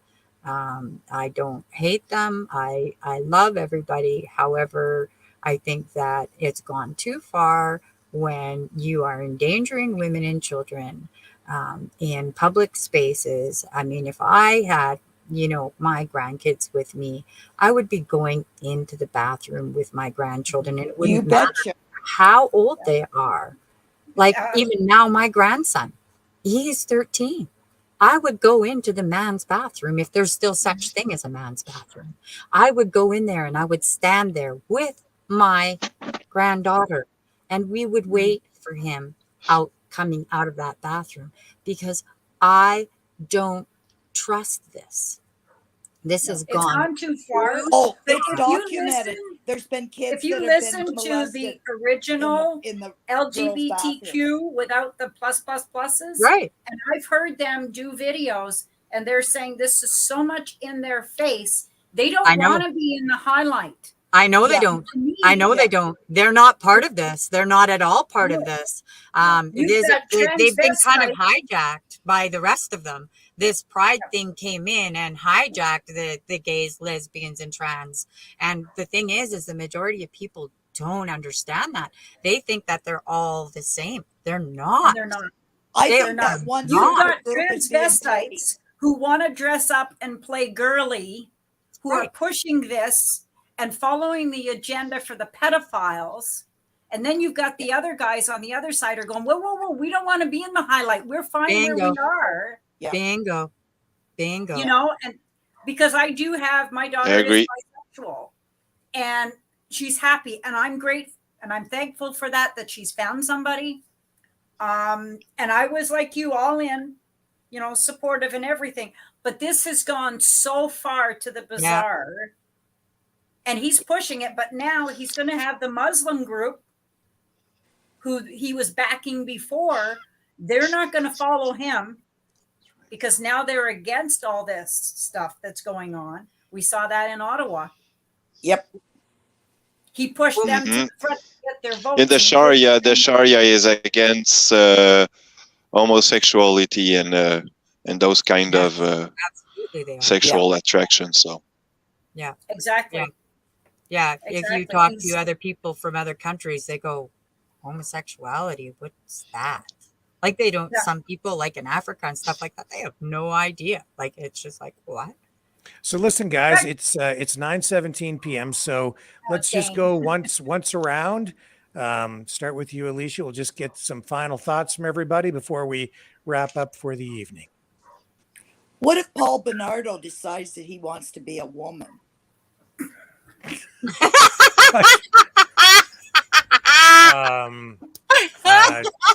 Excellent. I think that there would probably be a lot of people who would line up with the scalpel or a knife to amputate a certain part of his anatomy. Bob it. Probably a long list of volunteers. How about you, Morgan? What would you like to wrap up with tonight? Well, I'd like to say that I respect Dr. Jordan Peterson's words on this, which is the men dress up like the women to get a sexual kick, right? A tingle, if you will, and that's a fact. That's the reason, and that has absolutely. I don't mind if a man who has a different sexual identity or anything, if someone comes up and says, I'd like to volunteer to read the library to kids, right on, sir. Mm-hmm. It's like my boyfriend would like to be there with me. Right on. Does he need a library card to be there with you? Why? Because that's a really noble thing to do, sir. And but the thing is that there's a sexual element here. Yes. That is absolutely that's the sexual. Problem. It's medically definable and has been defined by a medical professional. I'm not sure if he still has a license in Canada, but I think enough people understand that Dr. Peterson is a professional to appreciate when he says this is of a sexual nature. Yes. And therefore making it some sort of a political, inclusive political point, I think is as absurd as allowing it to happen in the first place, especially once it's out that people understand what is going on psychologically inside the head of the loved human being, brother and sister, father, uncle of ours. That's right. That's right. Over to you, Dragon. Final thoughts for tonight. Final thought for tonight will be, well, keep your eyes open. Always keep your heads open also, and minds. Keep on watching Maverick, my good friend, because, he's the truth and our saint keeper. I'm going to raise my drink to that. And to you, Gina, I will wish you a good night, because actually she's speaking the truth. She got some good friend around. Better listen to what she does, because her podcast going to be amazing. I know that, because I know her personally. So on that, guys, I will raise my glasses to you. So have a good night. All right. Thank you, Dragon. And Isabel, over to you. I think this is awesome. It is so much nicer to see people's faces and reactions rather than on the phone. I don't know which one is more expensive for you, Rick, but I watch you every night and without fail. And I think this is a great idea. I really agree. do. This has been a lot of fun. Yeah. Gina, you're and always also thank so you for the bright good and cheerful. platform. Well, thank you, Dragon. Thanks for the for the confidence. And Gina, you're always a ray of sunshine. So is Sandy. Sandy is always just, well, not always lately. She's been upset about a few things, but generally she just makes me smile, and she's a little ray of sunshine. And Gina, you always have uplifting words for us. So that's why I think it's appropriate to finish with you tonight. Wrap it up for us. Take us home. All right. Well, first of all, I want to say thank you to the Maverick family for watching and joining us. I also want to say thank you to you guys who have all hit the like button and the ones who donate on a regular basis. I know that this show wouldn't be able to be on the line if it wasn't for you guys who do donate. And I really want to say thank you to everybody who does donate to this show. I think that this show has some great things that are coming for it. I really love this, Rick. I think that this is fantastic, a fantastic idea. I think that, it also allows us to be able to put faces. So next time I'm in chat, I know what Morgan looks like. Yeah. Hi, Morgan, hi, Alicia, right? Hi, Isabel, so I think that it kind of helps bring it back to family. And that's what, in creating that, Rick, once again, you have started something here that I think is going to be absolutely amazing. And I'm really looking forward to the podcasts on my new platform that I have joined on with the permaculture program. And I'm really excited to share that with the Maverick family. And the biodigesters, the biofuel, and everything that's coming, and the biochar, and to be able to help a lot of people, I believe. And we're going to do it. We're going to do it in style. It's going to definitely be different. It's just because, I'm involved with it. It has to be. And so I'm really looking forward to what's to come now. So this is on that note. Thanks, everybody. Have a great night, and bless all of you. Thank you, Gina. And my final thought for tonight is seagulls were bad enough. Keep your eyes on the sky and watch out for those flying cows. Catch you tomorrow, 6 p.m. Eastern time on the flip side. Everyone. Ciao. Love you all. Good night. Good night, all. This has been a Maverick Multimedia production.